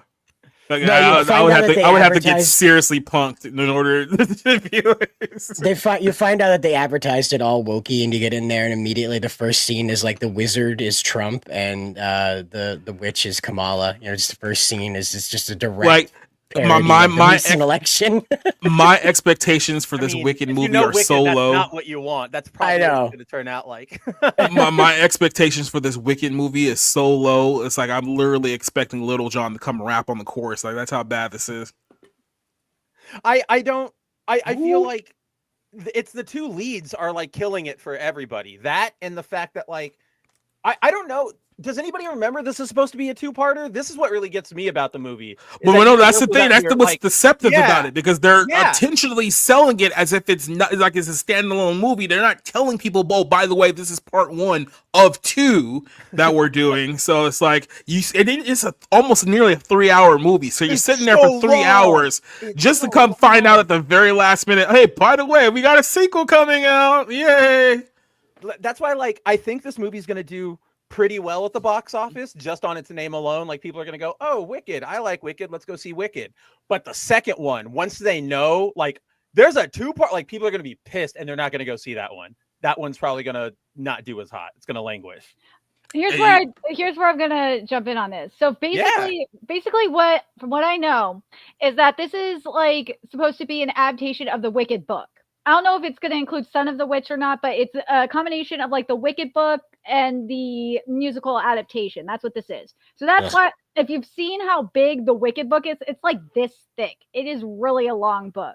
So that's why I'm guessing, this is why people are speculating that this is going to be a 2-part movie. Now, for the it's not Nerdigans, it's not speculation. They said this is 2 parts. Yeah, they've already shot most of the time. No, I'm saying this is why people are speculating that this movie is 2 parts because of the Wicked book. It's not because of the musical portion. It's because the book is so long, they're adapting more of the book than the musical. That's why I'm saying that. I see what you're saying, but it's also sort of, so like I get what you're saying, and you're right, and good input. But like, this is why. Let me finish. I'm saying that the second part. My bad. Yeah. No, the second part is mostly going to be watched by people who have read the book more so than fans of the musical. That's where I was getting at. Oh, okay. I could maybe see that, but so I can see that strategy, and I don't really have an opinion on it right now since I just heard you say it. But it sort of is like, to me, my main point is that, like Jacob said, it's 3 hours long for the first part. So then by the time we get to the second part, we're looking at maybe 5 to 6 hours for the full story. And yeah, I understand that the book is like the source material, but the play itself is not 6 hours long. Like, I've seen the play. There's no, even if you wanted to add a couple more musical numbers there to do more of the book, you're only gonna get maybe 30 extra minutes out of it. There's no way this thing should be 6 hours. I don't know what they're going to be like do with it. They're going to have like a subplot about like race being exactly. Like, green or whatever. No. I guarantee it. No, what I'm curious about more so is what you're saying is the music numbers. How many songs are they going to add to this? Like original ones, like for the movie? Yeah. Because there's plenty, like in terms of racial discrimination, that there's a lot of that in the book already. So they don't need to do any of that. It's just song-wise. Is that in the book, it's handled, it's discrimination, it's an outsider type of thing, but it doesn't like sit there and go, this is an allegory. Do you know what we're talking about? Yeah. You need to go read Robin DiAngelo. The problem is, I think the songs will do that. That's what I'm worried about. I hope so, but here's where I'm worried is that Cynthia Erivo, the absolute crazy person who's playing the Wicked Witch Elphaba, she straight up went out in like an interview a couple weeks ago, and she was like, I bring something different to this role that no other Elphaba actresses have because I'm black, and this is a racial story. And it's like, whoa. You just completely warped what this story is about. You're supposed to be about.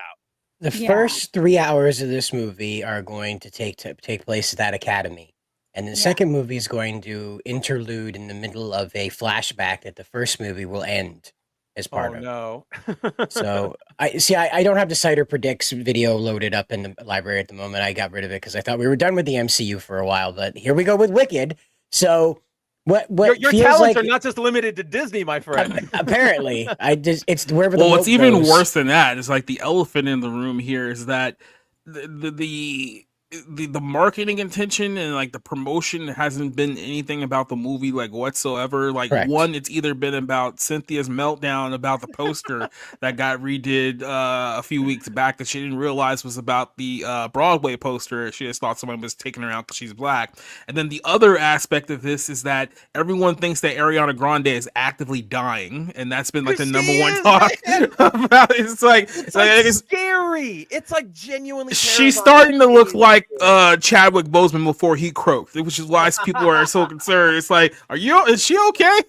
Which is not exactly the discord that you want. See all of these bones like right here when she's talking. It's like, okay, you can be thin, but you definitely look like you're about to die, like actively. Die. Even someone who was trying to like defend her was all like, oh, you guys learned nothing from Chadwick Boseman, making all these comments about our social media. They did find out he had cancer. It's like, so did she have cancer too? It's like, what point are you trying to make here? I saw that tweet and I was like, yeah, what point are you trying to make? Are we supposed to pretend like nothing's happening and just say, oh yeah, good for you, Ariana? Are we supposed to not comment? Like, yeah, I didn't know what their point was with that. I'm like, I don't know what you want. Like, she's dying. Somebody needs to step in and be like, go to craft services because this is insane. I don't know. She doesn't look any different to me, but I don't know what Ariana. Not in that photo. Not in that No, photo. not in Like that we're photo. talking like the live photos, like red carpet, like her live. I guess there's no other way to frame that. Is it this kind of stuff here? Like from the of course it's a microscopic image. I swear, whoever's making these thumbnails for ants. I know. Ugh. Thumbnails for ants. For ants. Like this? Is this what you're talking about? Because I don't know. It just kind of looks like she's in her 30s. That's in the face. That's in the face. You got to get one of like her body because it's her like body that looks like she is. But even then, like even when you compare these photos to like 10 years ago, even 15 years ago, it looks like it's like either she's anorexic or she's sick or she's dying, but it's like it just doesn't look well. Meanwhile, Cynthia Erivo looks like Yakub and Kang had a baby. She probably Cynthia Erivo looks like a werewolf and a witch did the fusion dance and like halfway it's just bad. And then after they fused, they decided to make it worse by shaving off their eyebrows. Yeah, right. Oh, okay. So this is what Reddit had to say about it. The #1 news source. Ooh. Yeah, something is definitely going on. And it's not I just don't know. her She looks like skin. she's 30. That's all. She just turned 30. Nah, it's a little more than that. Okay. Yeah, admittedly, Cider, you are getting very cropped photos. Like you're getting her from the face up, from the chest up, so you're not seeing things. It's like once you see her limbs, I don't know where to find. Google. Ariana Grande emaciated pictures. red carpet. No, you could see it in her chest and her neck that there's I know, but something going on. Just probably just Twitter. Just go Twitter Ariana Grande. It'll probably pop up. Yeah, here's a good recent video that raised some eyebrows. Oh, you got it up there. Yeah. Yeah, that one. That's what I'm thinking of. Ooh. Like we're looking at like bone there. Well, it's not just that; it's her skin tone too. I also just feel bad that she's had to go hang out with Jimmy Fallon. Oh yeah, that's who that is. It's the slightly more likable Jimmy out of the late night people. I only know him as Corky Romano. I do not know his face as any other thing.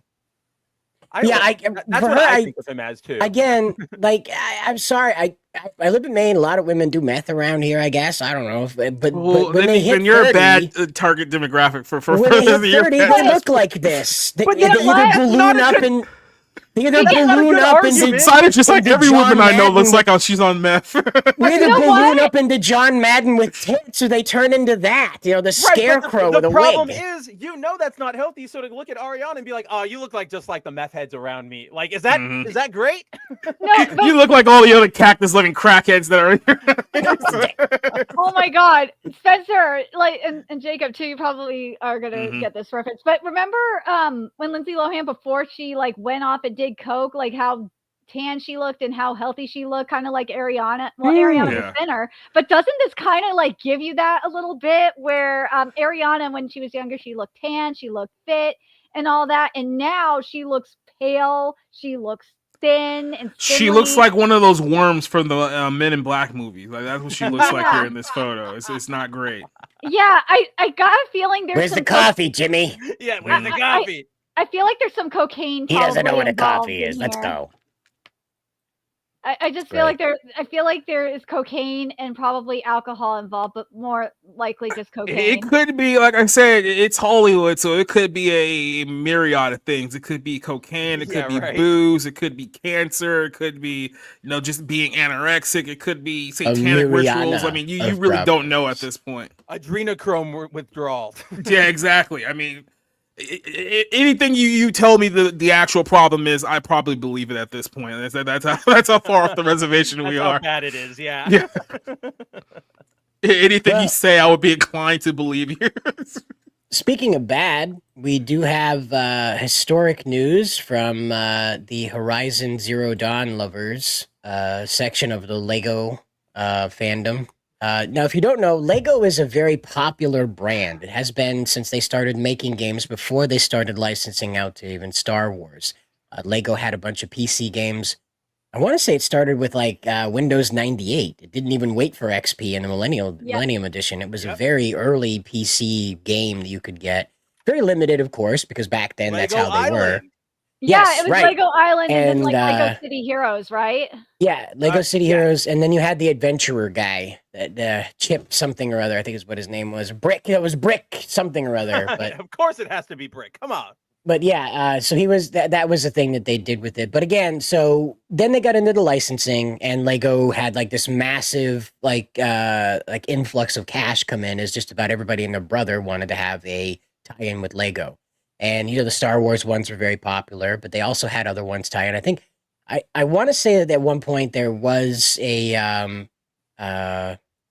Star Trek Lego game. Yeah, we've gotten Harry Potter, Marvel, Right, okay. Indiana Jones, Star Wars, DC, and then there was they just had that like their Toys to Life thing that they were doing like last generation, the Lego Dimensions, where you would go like buy the figure, and that had a lot of there might have been a Star Trek person in there, because That's know what I'm thinking of. crossover-y, but I'm not positive. Yeah.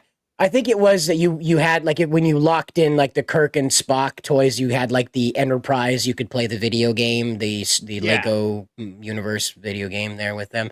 I think that's what I was thinking of. Was that because the Harry Potter Lego video game was massively popular with a couple of the girls I dated in high school. So I remember that really being big with girls. That was like the first time that I saw girls being interested in Legos, was the Harry Potter stuff. So Of course, because it's Harry Potter. this, however, did not pass the appeal to anybody, really, because it debuted to less than the Concord player count over on Steam charts.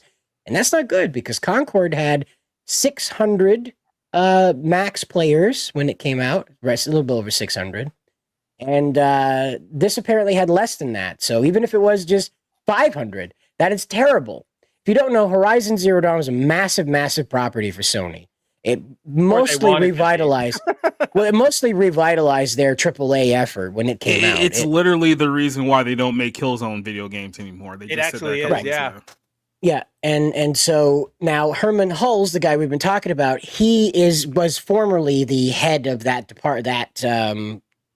studio, and the success of Horizon Zero Dawn propelled him to the position that he's at now, with Sony being the head honcho. Now, this thing is that that's where this whole thing came from, because nobody was asking for a Lego Horizon Zero Dawn, Horizon crossover. Nobody wanted that. Not a soul alive was like, I want to see Aloy as a Lego, the fat, annoying, bitchy Aloy that doesn't shut up. Yeah, that one. Even in Lego, she's annoying. And that's the thing, is that I like this entire situation, event, story, release, it all really boils down to like who wanted this, because I don't think there are that many young kids who are looking at Horizon going, man, that's what I want to get in on, right? Like, I wish my parents would let me play Horizon Zero Dawn because it is so adult. Right. Well, like, I'm sure there are kids who are like, oh, look, I know that game, that Horizon game my dad plays or whatever, and maybe I've picked it up before, but it's not like it's not like it's a big franchise, right? And like, to that point, one of them, I don't know where else to interject this, but so for those of you who've played the Lego games, particularly the licensed ones, oh, there's a Lord of the Rings one too. I forgot about that. But if you've played the licensed games, you'll know that one of the big appeals of them all is like you can play so many different characters, right? You go into Marvel, you can get like the Scarlet Spider if you wanted to. If you go to DC, you can get like a Jokerized Batman. Like, there's just all of these lore, like deep dive lore things, and you can just pick, you know, whatever character you want. Horizon, you have 4 characters. Only 4 that you choose to play from. Like, it's so I don't understand what anybody was going for with this one. Like, Nikolaj, our writer who covered this, he speculated that it was just Sony like dipping their toes into the Lego world. But I'm like, well, couldn't you have just done the Astrobot thing? I feel like that would have been more successful if you did like Lego Astrobot if you had to, and then that feels more all of your PlayStation stuff, right? Like, and then that guy would look better. That guy would look better as a little mini fig, as they call them. Oh yeah, a minifig. That's right. Yeah, so they would all look better, but these, I don't know. This just seems like the biggest. Nobody was demanding Horizon. Nobody is that big of a fan of a Horizon. You've got 2 games and a DLC to pull from for like story, and you only have 4 characters to play as. If anything, this is like the demo you release onto like Xbox Live or something and say, hey, check that out. And then if people like it, they can buy it. Like, this is not a game.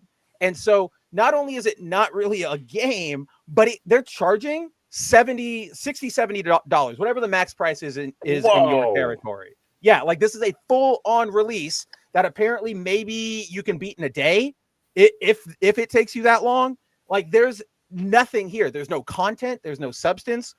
One of the great things about Lego games, especially the ones that are licensed, are like they can make like self-referential jokes about, you know, sort of funny things. Like, you might have like Lego Batman and you know, Robin comes up to him and is like, tickets, and then Batman looks at the tickets and it's like to the Gotham Theater where his parents are killed, and he goes like, I don't know, and all the kids and all the parents go like, haha, that's funny, we get it, like, you know, it's referencing his parents. What does Horizon have?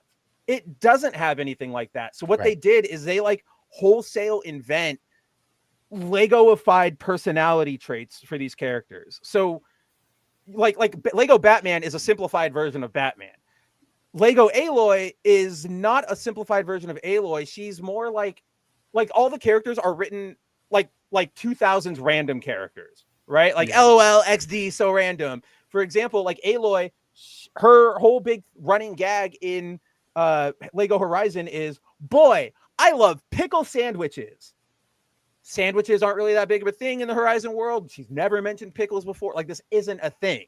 When you go and you meet Silence for the first time, the character played by Lance Riddick, all of a sudden he's got this really weird like aspiration to be a DJ, even though he doesn't really talk about anything like that in the game. Right, exactly. Cool. You're going, all right, they're not Horizon characters. You could have swapped in any original character and had the same thing.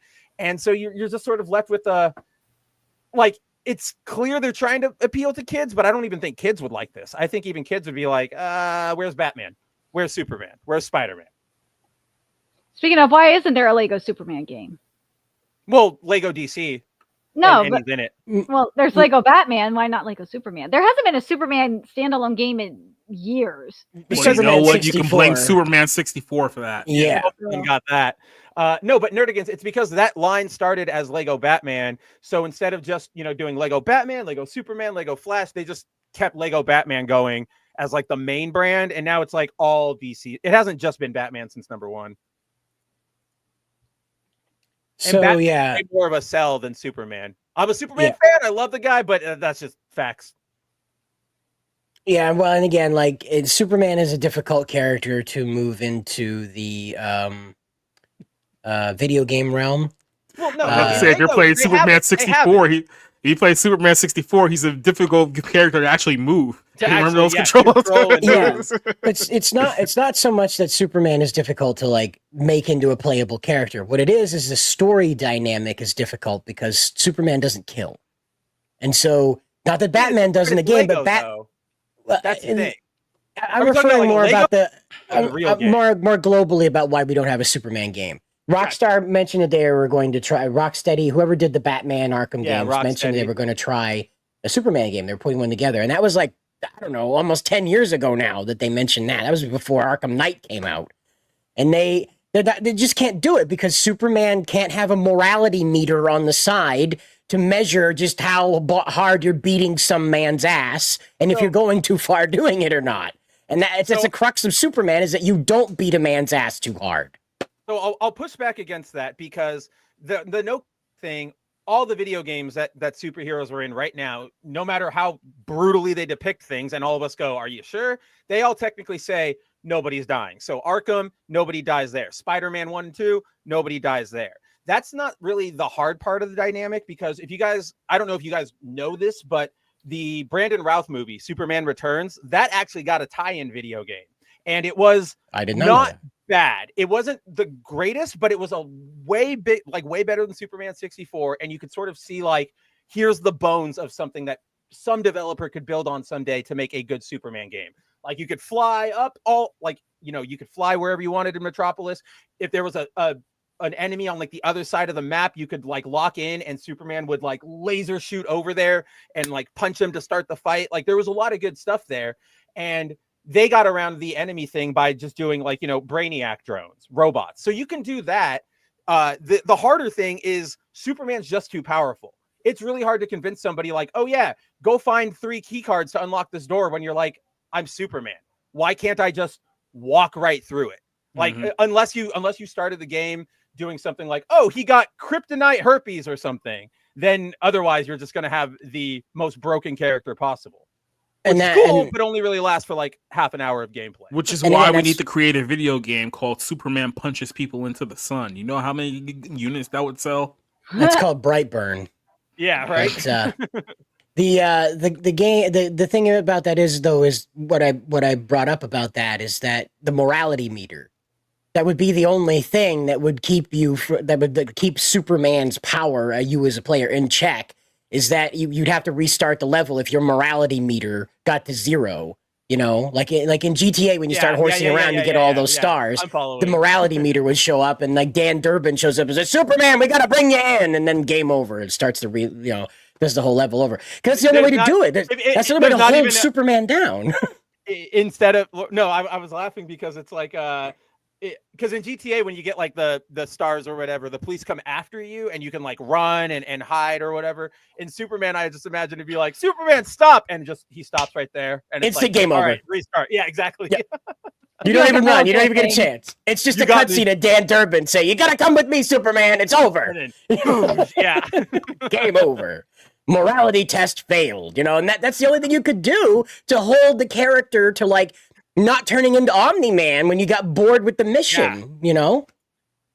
What's stopping you from getting bored in the mission and just lasering entire sections of Metropolis into a molten steel hell because you're bored, like in Minecraft? Just nuke a village because you can do that. Why wouldn't you? And that's the morality meter. That's the only mechanism that would stop that character from being evil Superman.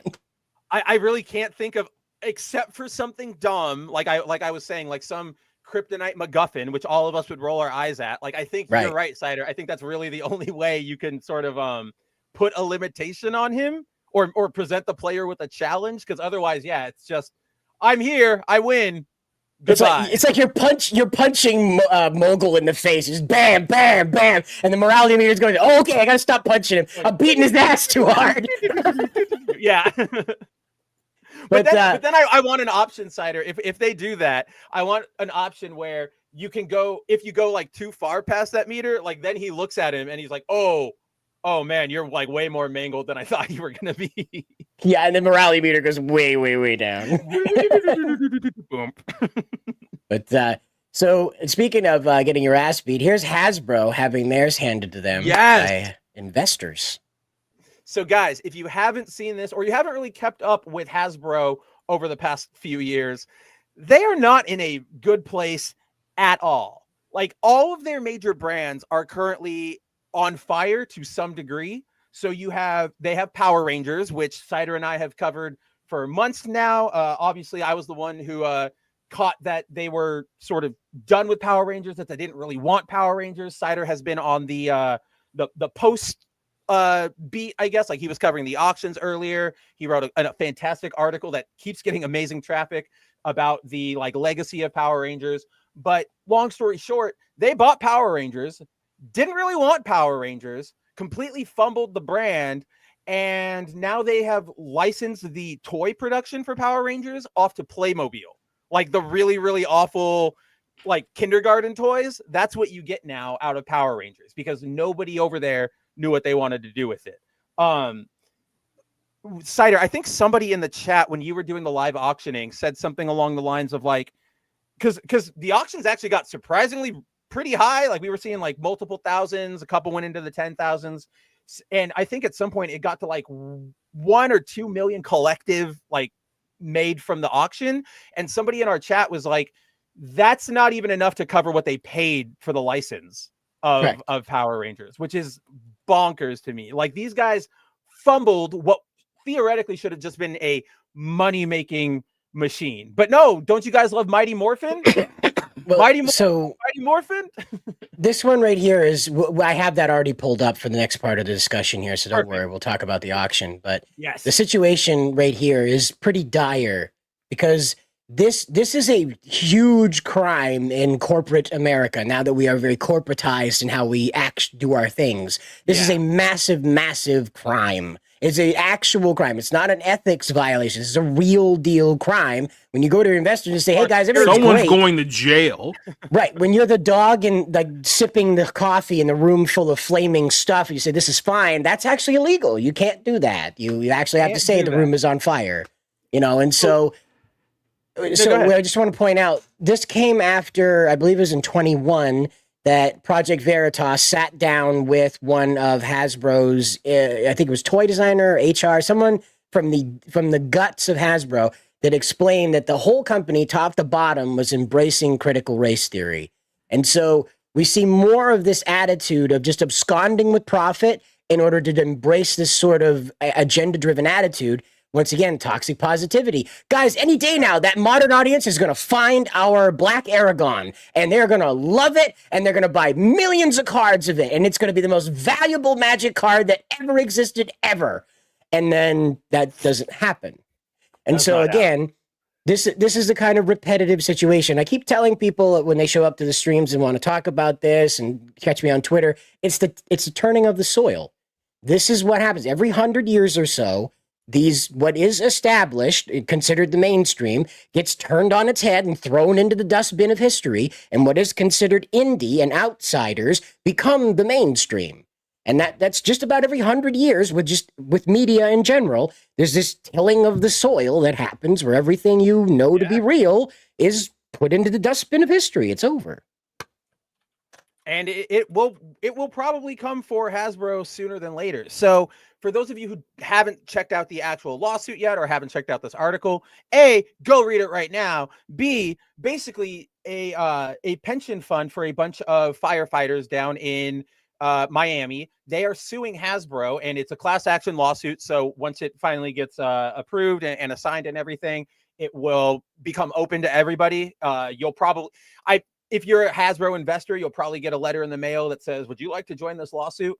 But essentially, the pensioners said that, we invested in Hasbro, and ever since we did, which they invested in about 2021, ever since we invested in you guys, everything has dropped. Like all of our investment is down, your profits are down, and all the while you are sitting there telling us it's great, like it's okay. And if you go into the actual like filing, which we don't have to get into because that's all legalese, but there are multiple instances during earnings calls or press events where Hasbro's executives would be questioned, going, you know, what's going on with you have a lot of inventory right now, what's going on with this? And they would go, oh, well, we're basically stocking up because there's going to be so much demand in the coming months.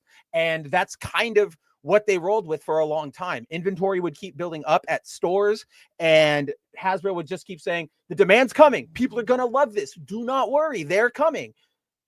And they never showed up. And meanwhile, they were loading the gas in the car in order to drive away. They were already gone. They were playing you like a tape from behind the door, you know, like, Mom, I'm sick.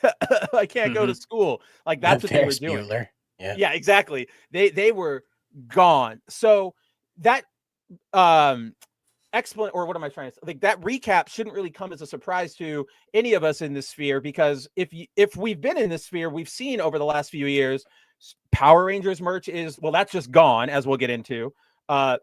Star Wars, everything is basically a peg warmer now. Like Ollie's is basically your go-to spot for Star Wars toys. Nobody really wants them. Same thing is unfortunately happening with Transformers. I remember a couple months ago, or was it a couple months ago, or might have been last year, whenever Rise of the Beast came out. About a month after that movie came out, I went to some store, like some toy store, and they were already massively discounted because nobody was snatching them up.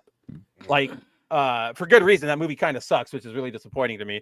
But so like that brand is done.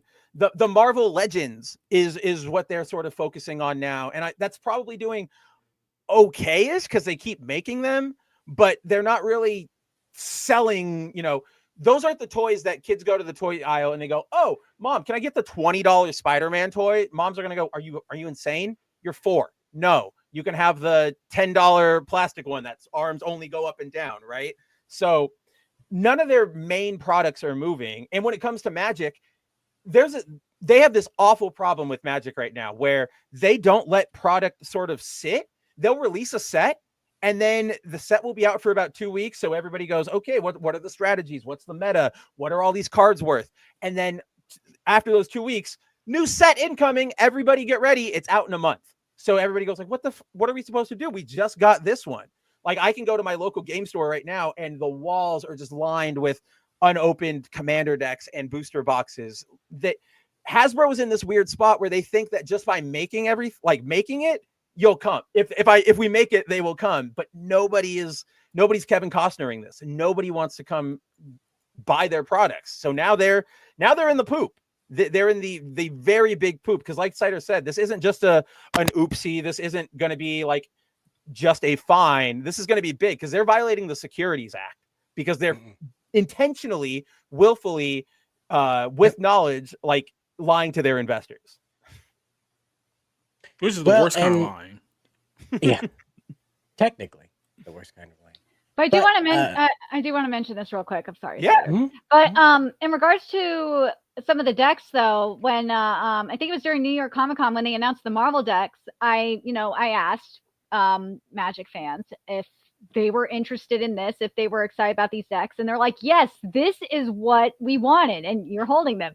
This is what we've wanted for a long time. They're giving us the art we want. We're not getting like the woke versions of these characters. We're getting the actual versions of the characters we wanted.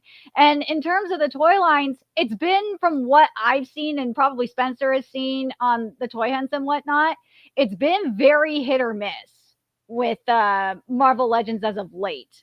Well, because what you're talking about, and I know exactly what you're talking about, the latest Marvel Legends toys, what they keep doing is like, this is a tie-in for Brave New World, and you go, cool. I'm gonna, theoretically, this is obviously not anybody here, but I'm just gonna play a part. Like, cool. I'm really excited for Harrison Ford as Red Hulk. I want to go grab that figure. I'm gonna go to Target. They go, like, you get to Target, you pick up the toy. That head is not sculpted to like Harrison Ford. It's just generic Hulk. They're in this weird spot where they're like promising you one thing and then sort of giving you 3/4 of it, and then going like, what are you talking about? That's what it was always going to be. So yeah, the toys are really bad. And Nerdigans, to your point about the crossover stuff for Magic, that is actually a good point. Like, that's a good counterpoint, because technically that is the only stuff that is keeping them afloat right now, because whether we want to deny it or not, obviously you guys saw I was holding mine. These crossover sets they've been doing ever since like The Walking Dead, they just did Fallout, they did Doctor Who, they did Tomb Raider, Jurassic Park, all this crap. Those ones sell like hotcakes. People obviously want them because I know that. I know IP. I mean, hell, that's why I did it. So that keeps them afloat, but I don't know how long you can sustain that. I wonder how long it's going to take for them to get into the Funko problem, which is Funko is not profitable by any means right now. That's why they had to fuse up with Mondo a couple years back, because they're basically trapped in a loop of, we paid a license for these characters, now we can make your toys. Well, crap, we got to pay for that license. These toys aren't all moving. I'll get a new license. Okay, that paid for that. Now I got to pay off that one. So it's just this eternal cycle of, I need to license something to pay off that last license. And it's just goes and goes and goes and goes. And so I don't know how long that can be sustainable. At some point, I feel like the floor has to give out, and then that company goes, oh crap. Yeah, Hasbro is definitely getting to that point. It really is. I mean, Hasbro, in terms of figures, they've made figures of characters that people just don't like. Well, they make figures of characters that they think are popular, right? Like Cider and I talk about this a lot, which is, ever since Hasbro took over the brand, there was way, way, way more attention shown to the Mighty Morphin team over any other Power Rangers team in existence, right? Like, just no Turbo, no Zeo, no Wild Force, none of that. It was all because from their perspective, looking back on how the rise happened in the 90s, the only thing that they see profitable is Mighty Morphin. So that's what they're going to play to. It's like, Zeo, that only lasted one season. Nobody liked that. Turbo, nobody even liked that little blue kid. Space, that was the end. God, the little kid. But no, that's exactly what it is. And it's when you focus on all of that, because the Mighty team is old. They're in the 90s. If you guys watched Power Rangers, like, yeah, they reference it, right? Like, it's in canon, and sometimes Tommy shows up back a lot, but it's never like, oh, here's Zeo and the green Mighty Morphin Ranger. It was always, we're going to the next team. Hasbro comes in and says, you guys want this, right? And all the kids go, I don't even know who that is. Like, what Ranger is that? I've never, okay. Oh, that's the one my dad liked again. Right. And so then when you put, there was an Asian one, right? Yeah. An Asian one. What is that?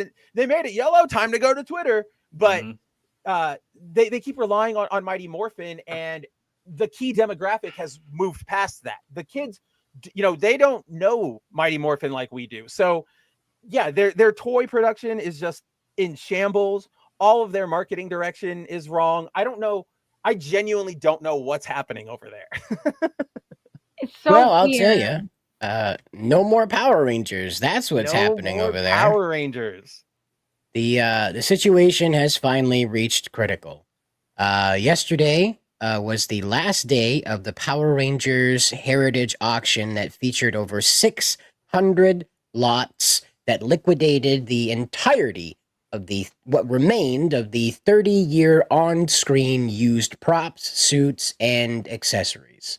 So that is that. Now, we've got up on screen here, I isolated this one. This is Amy Jo Johnson. That's Kimberly, the Pink Ranger from the first MMPR season. $18,000 was the bid for her suit. Now, that's just one. The next one did not go that high. It still went pretty high. It was like 11,000 or so.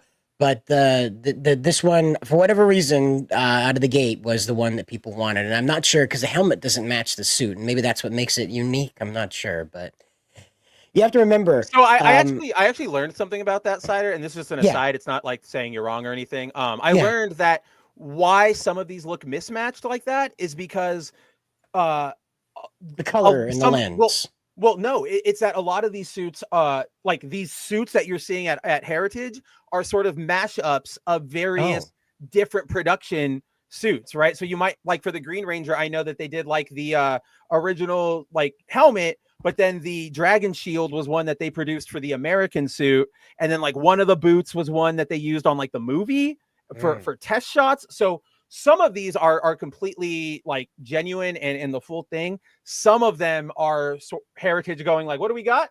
oh, that's a Pink Ranger. Okay, put the Pink Ranger together. There you go. There's your Pink Ranger suit. So that's why some of them look a little odd. Didn't happen too much with the monsters, but more with the Rangers. Well, and you know, there was Glorious is okay. yeah, most of the suits and most of the memorabilia went fairly cheap. We have a graph here that a fan put together. That very well, a graphic to help us. These were the top 12 most expensive items at the auction. Oh, the Thunder Megazord helmet. Now, it might surprise you that the Cosmic Fury cannon went for $87,500. Wow. That feels like money laundering. That's from the new one with well, Ranger Jesus. This was the only cannon. There was no other cannon. And so if you wanted to own a cannon, it had to be this one. And this, of course, was the most ungodly, most ridiculous one possible they could have ever made. But yeah. So you definitely got a display piece or a new coffee table, depending on how you want to use it. But that's sick. This is not the suit, by the way. This is 47. This was the Thunder. This was the in-space megaship Megazord, the Astro Megaship Megazord. This featured the Astro Megaship as a vessel, and then also as you can see, the giant robot here. And these were the props that were seen in space. Get the pun. They were seen in space in the show. These were not the suit. This is not the full suit here. It also featured the teeny tiny little shuttle thing that made the head. Oh, so that's cool. This was all, they bundled things together as they existed. So this was the entire like transformation, I guess, props for the Astro Megaship. Not the actual get in the suit and beat the hell out of a rubber suit guy costume. And the 1993, 1995 Jason David Frank, Tommy Oliver Green suit. Now, again, this featured that chest piece that was made for America because the original Sentai piece was destroyed during American filming. Well, you know, damaged beyond screen-ready repair. So that went for $30,000, which, again, very surprising that it went that cheap. This is the original spandex suit, gizmos, and helmet from Zeo Ranger, which featured the first 6th Ranger in Sentai history. So this is also a piece of Super Sentai history, along with Power Ranger history. And it just blew my mind that only went for $30,000. And again, these are the top end. This is the most expensive items that went. Everything else was like the price of a used Honda. Bizarre. You had the Thunder Megazord helmet that went for $27,000, and this was the Did RPM. they have the rest of the suit, or did they only do the helmet? Because you were only watching the helmet. For more if I could. Oh, It was man, only the I would've helmet, done the whole thing.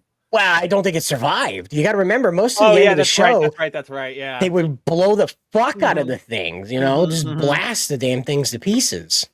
So, yeah. As soon as I said that, I was like, oh, it's probably exploded. This won't be valuable 30 years from now. Yeah. No, never. These kids will never have money. We're boomers. We're gonna make sure of that. So Oh, the RPM jacket. Oh, that jacket Yeah. was awesome. for the Hero Red now, that was 27,000 on that one, and I'm still not sure why it got up that high. I don't know what made the RPM jacket that expensive. I know it was a bidding war, but I'm not sure what made it that expensive. Why they fought it that hard. Is it all 5 of them? Because it says group of 5. Is it Oh, everybody? so it must have been all of them. So It's all the, but again, they're That's just the still pretty high for the civilians. jacket. It's Yeah, that's still pretty it's not the Power Ranger suits or helmets. It's just like X-Men jackets, you know, that's all they are. And they're not even that. They don't even have like Power Ranger on the back of it or anything. It's just sold for more than the dagger. That's weird. They got into a bidding war, and I guess the pissing competition got them, you know. But this is the most detailed dragon dagger that was produced for film, not a cosplay prop. This was produced for film. Most detailed version is made for the 2023. Made of wood. Possibly. Maybe some parts, but there are also 3D printed elements to it as well. So it is very, very detailed. I admit that. I looked it over during the auction. They couldn't 3D print back then.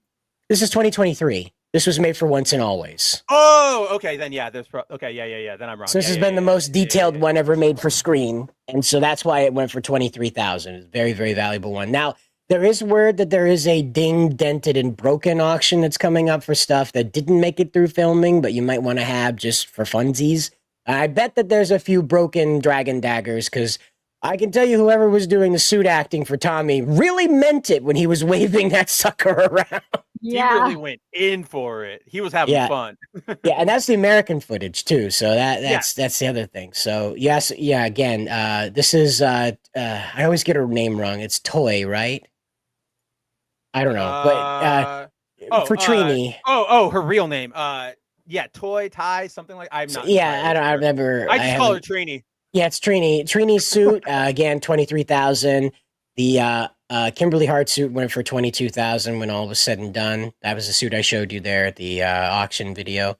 The Goldar Maximus suit from Beast Morphers. Oh, so if you don't know, they redid. That one's stupid, but they redid Goldar, and they didn't even get the guy who did a voice or even try to imitate it. He was just like, "I'm Goldar, and I'm evil." It was so disappointing. It was really Goldar bad. ruled. But why So was the that thing one is- that expensive and not the original Goldar? That's the thing. Well, the thing is that these guys don't want to pay royalties, and for whatever reason, that is licensed somewhere. That visage of Goldar is licensed somewhere, so they came up with this. They made they cobbled together a couple of suits from the Sentai, but they also made that headdress custom. So that for whatever reason, they thought that was worth spending a bunch of money on. For I don't know, whatever. It's just it's a total brain f. Yeah, But, I don't understand how some of these got so high and other ones got so low. Like Well- when we were watching, I remember, and I know it makes it. I don't expect it to have gotten this high, like as the Mighty suits, but they had Lauren's Samurai Red suit, and that only went for like 5,000. That was weird. I was like, that seems low. She's like the main character, Right. And so you had the Once and Always Red Ranger suit, not even Mighty Morphin's red suit, going for 20,000.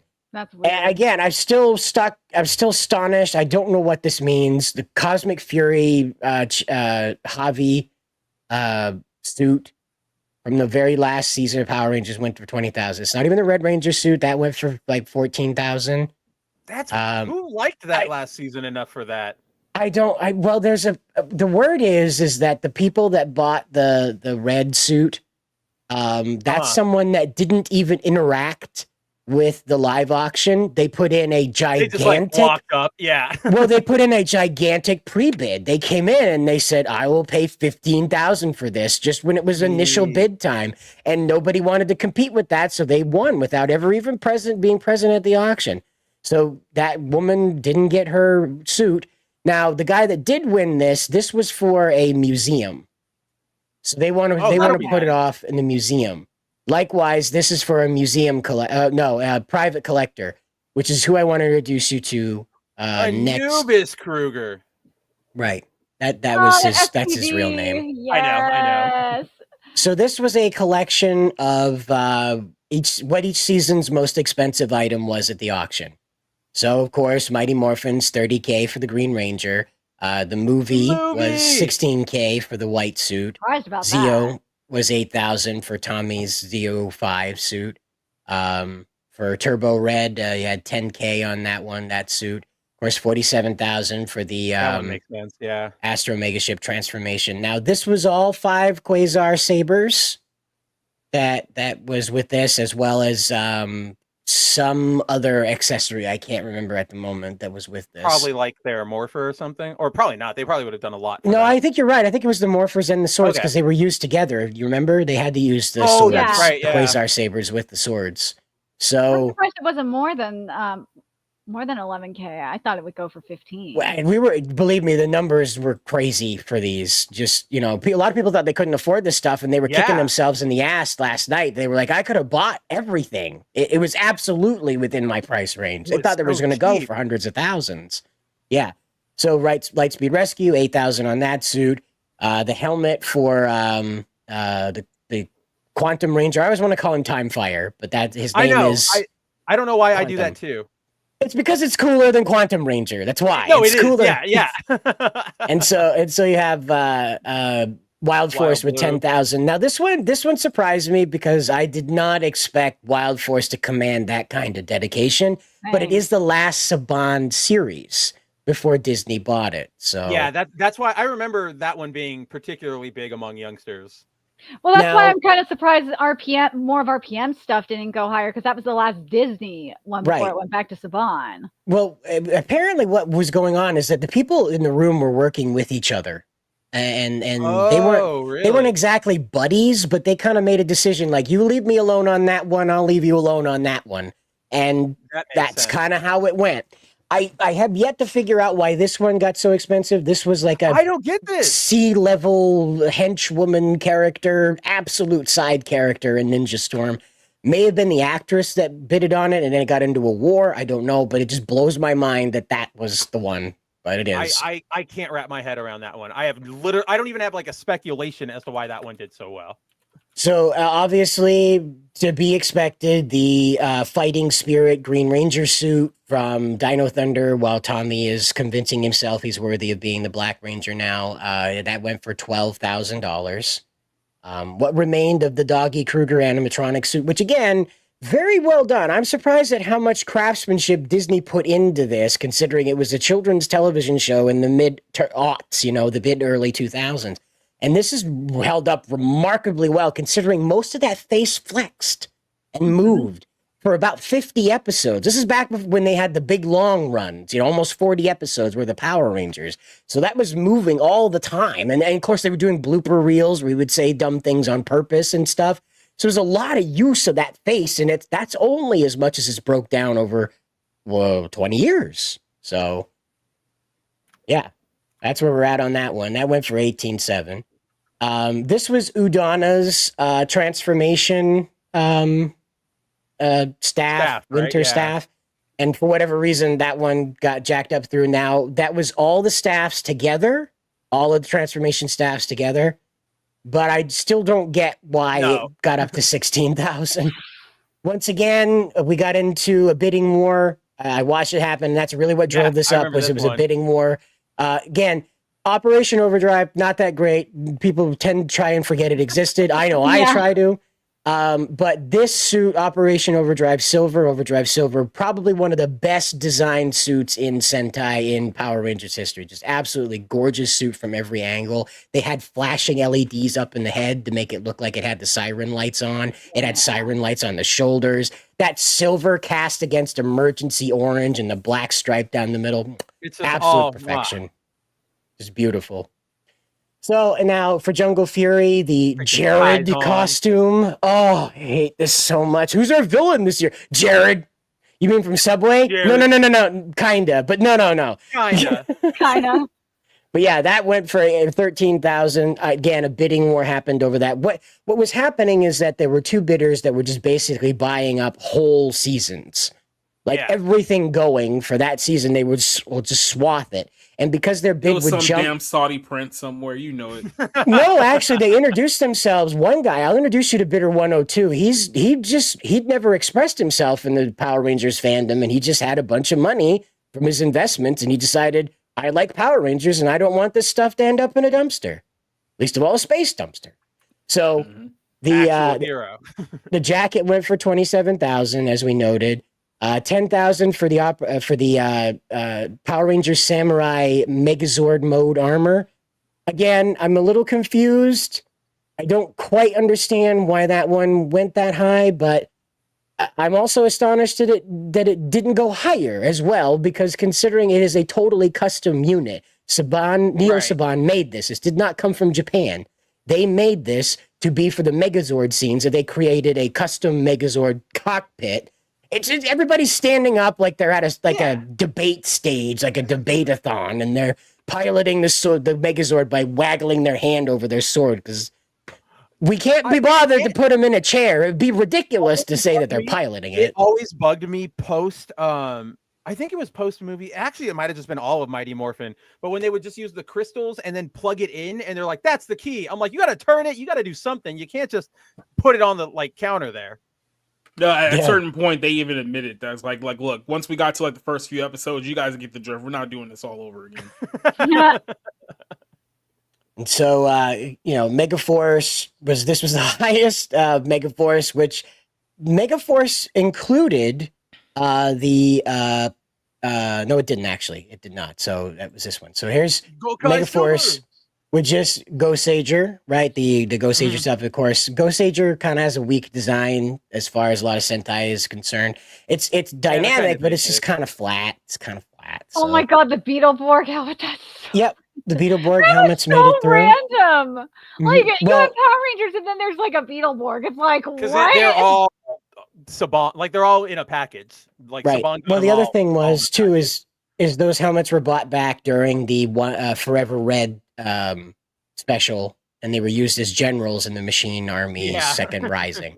So It's a you Machine technically Empire. had Battleborgs versus Power Rangers. You did actually. That was part of that video I played at the beginning of the stream. It was a dedication to Tommy where they're fighting on the moon. You see that power kick in slow motion.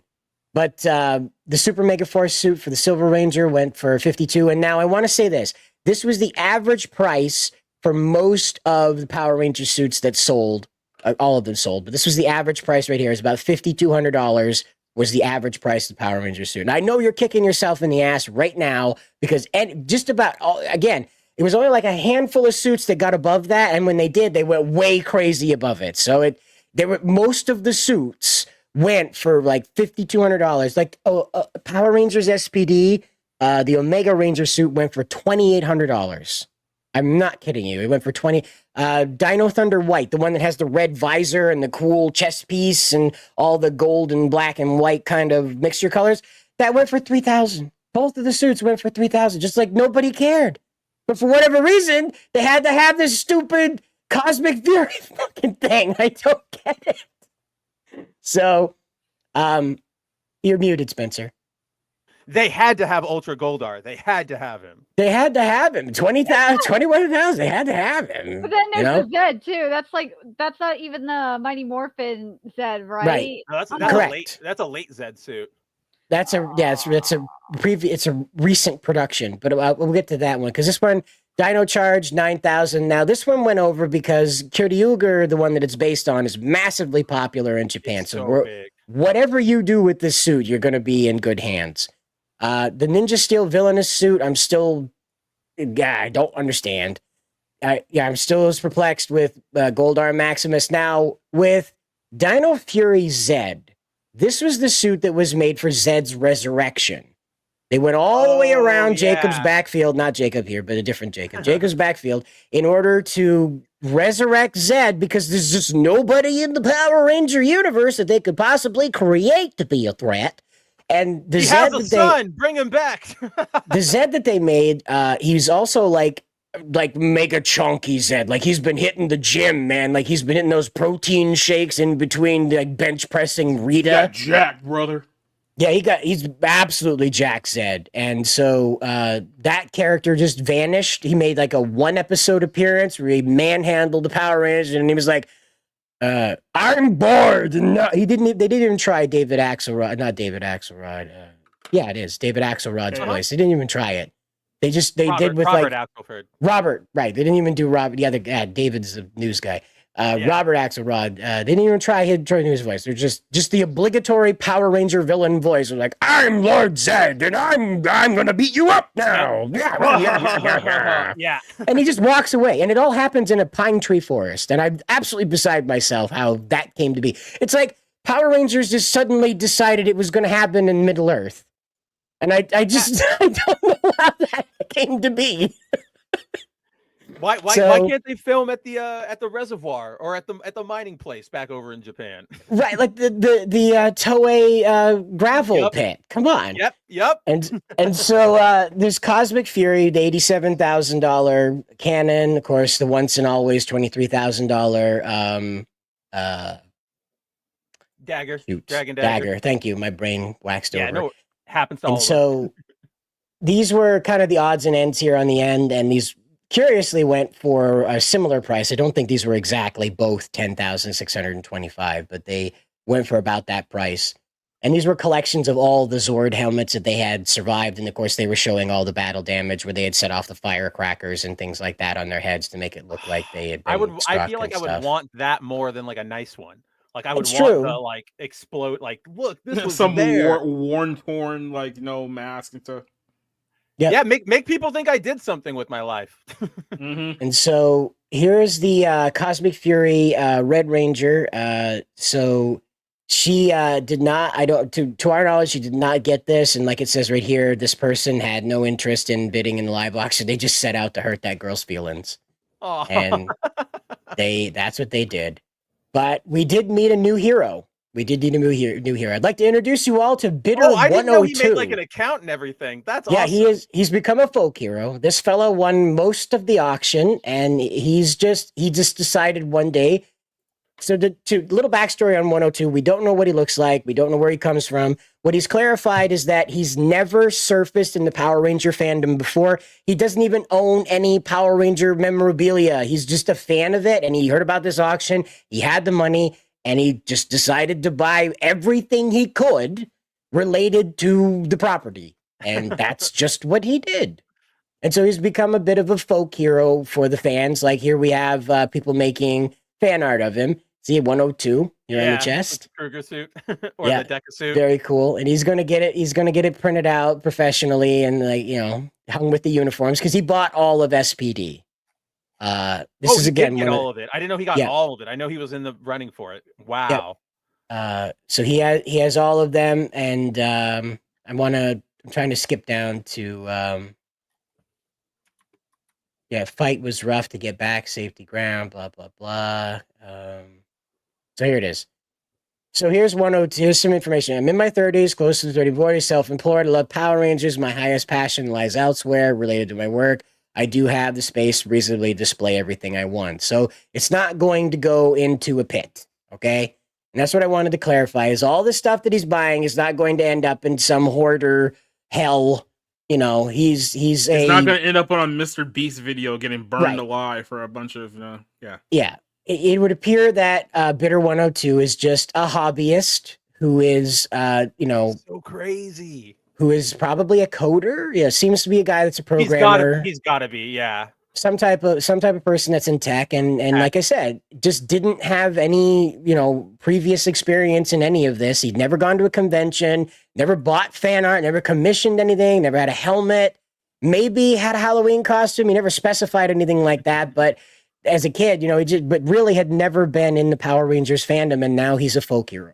So there may come a day where you're at a convention and you see a Shadow Ranger walk by with 102 on his chest, and you'll know who you're looking at. I think the craziest part here is that he says, "I have all the display space for this." Like that to me is like, dude, you have like a house, like a full, not obviously like a house, a mansion. I mean, like, like a house for them. Like you have a whole separate house for these suits. Yep, could be. Yeah, got to be Bitcoin. Got to be something like that, right? Like, yeah, Timon's probably on point. But so, all right, go ahead. Yeah. Well, I did want to bring this up now. People who don't have the physical space to display this stuff, but do have the ability to display it, meaning this will be photographed and stored at a safe place, is the Morphin Museum. The Morphin Museum is admitting a bit of a self-felt here, as they say they spent their life savings buying all of this stuff. And I hope to God that they're kidding. I know, right? It is critical for us to balance quality, quantity, and personal preferences, and we are happy with the results. Help us financially recover by subscribing to our Patreon. And so this is all the stuff that they won. And they clarify down here, it says, physical place. It says, we're digital. We're digital first for the time being, but we do hope to feature physical pop-ups as we grow. So what that means is that at the convention, a pop-up museum booth may be there to display these things that they won right here. And so as you can see, they're the ones who paid this ungodly amount of money for that stupid Cosmic Fury suit.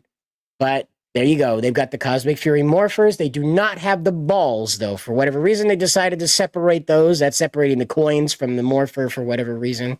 Very silly thing. They won the Mystic Force civilian suits and the Beast Morphers bad guy suits. I can't remember the character names at the moment. They have Jen Scott's Time Force over here. So there you go. It's going to be in okay hands. You know, they for the most part. A lot of these things went to hardcore fans, not people that were making money. Now, I do want to say that if you go over to Heritage right now, you can see these auction pieces that are available for sale from the bidder winner. before they accept them, rather, like they'll be shipped out. So people bought stuff, part of their auction, and they're already liquidating over there on Heritage, but it is at a premium cost. They paid $5,000. Most of these people want $12,000 or more for what they got at the auction. So if you did not get it, plan on taking out a small loan to get it. That samurai red is so bad on its own when it's not being worn.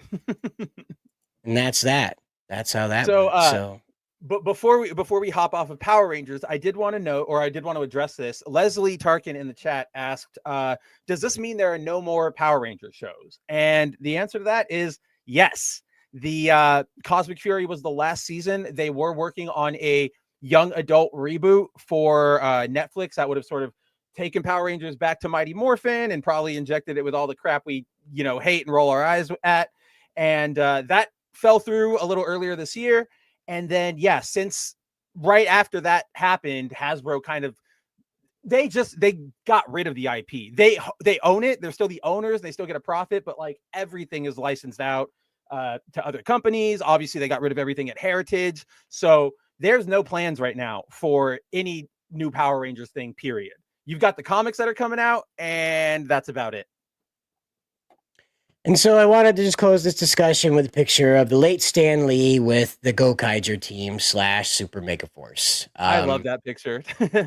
I believe this is an official costume team that was there to promote the Power Rangers 20th anniversary. Which this must have been in like 2004 or something? No, this was 2009-ish. 15. I think it was like 2015, 2014. This is Stan still alive. He's an old man. 2013. You got it. Yeah. And so I believe these are the official costume cosplayers for the promotion of the 20th anniversary season, Power Rangers Super Mega Force, because we just hate ourselves that much. And so Stan, this is an interesting story, and I don't get I'm never going to get a chance to tell it because Power Rangers is over and nobody's going to ever care again. So what happened was in the 70s, there was a Spider-Man Tokusatsu show. I don't know if you heard about it. No, I didn't get around too much, The emissary of hell. Yeah.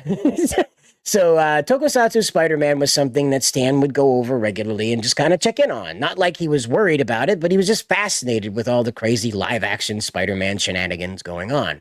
And so while at a hotel on visiting the set, he saw Super Sentai Sun Vulcan. And this was a 3-man team, and they were kind of quirky. There's one scene where there's a robotic refrigerator that is holding a pistol and holding a family hostage in the home, and that's that they have to stop Tokusatsu. Yeah, you have to stop the refrigerator from using a 9mm to kill this family. It's Sun Vulcan. So he wanted to bring Sun Vulcan to America. He was so mesmerized with just what Super Sentai was, and so he tried. There was a couple of TV stations in San Diego that carried a dubbed version of Sun Vulcan, but parents complained that it was too violent. And admittedly, Sun Vulcan in the early Sentai years was pretty violent.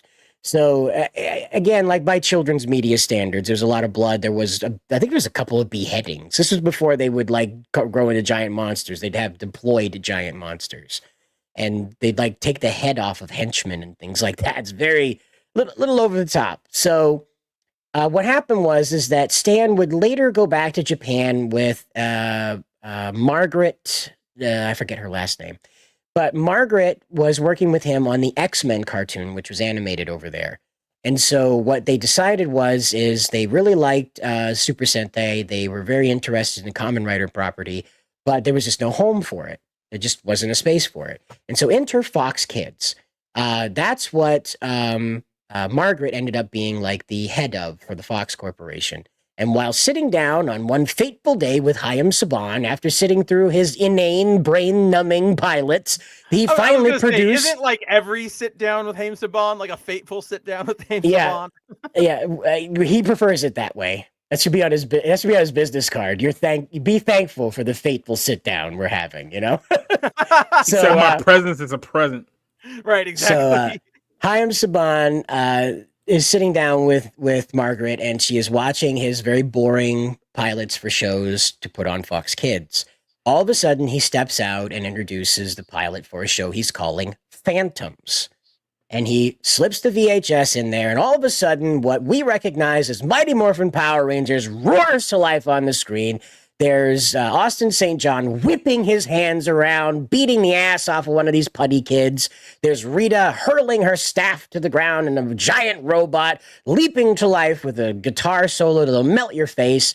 And Margaret had to have it.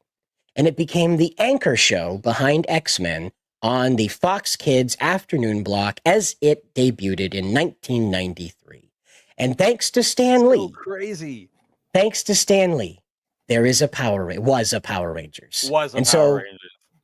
This picture is monumental to me, not because it's Power Rangers, but because Stan is posing with the most popular anniversary team that Super Sentai ever produced.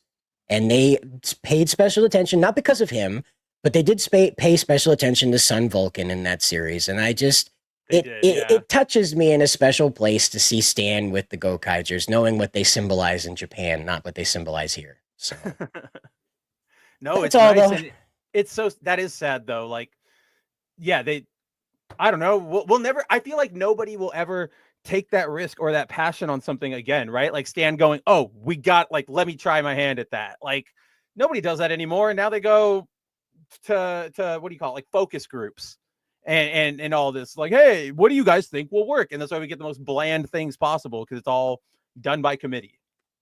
Mm-hmm. Well, and it's not even done by committee anymore. Even we found out that Power Rangers was mostly a egomaniac's power trip for 3 seasons. So that was it. The last 3 seasons was a guy basically taking his frustrations with his mundane life out on the franchise. So it is what it is, and it's over like now. every franchise now, though. Yeah, nowadays, yeah.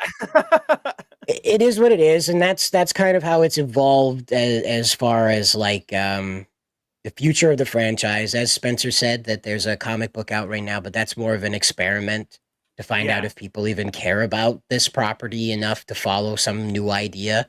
And it won't be turned into anything more than that, because frankly, as we understood it from Chris Cox, the guy that runs Hasbro right now, in a investor call back in May, he explained that the brand is making less than $50 million now. So that means that to produce a 8-episode series of Power Rangers would be more expensive than the possible profit you can currently make back off of it. So it's just not going to happen. It's over with. Like, there will be a day in the future where college courses, or even like high school courses probably, like teach like brand fumbling 101, and it'll be like Hasbro and Power Rangers, Disney and Star Wars, Marvel. Like, it's crazy how often this happens. You're handed something that theoretically you should print money, and you just let it die super hard. Yep. Well, that sounds about right. Well, we're looking at that fate for Minecraft now, as they've decided they want to talk to us about the stupidity they've decided to embrace here. This is gonna suck. So this is gonna suck. This is gonna suck.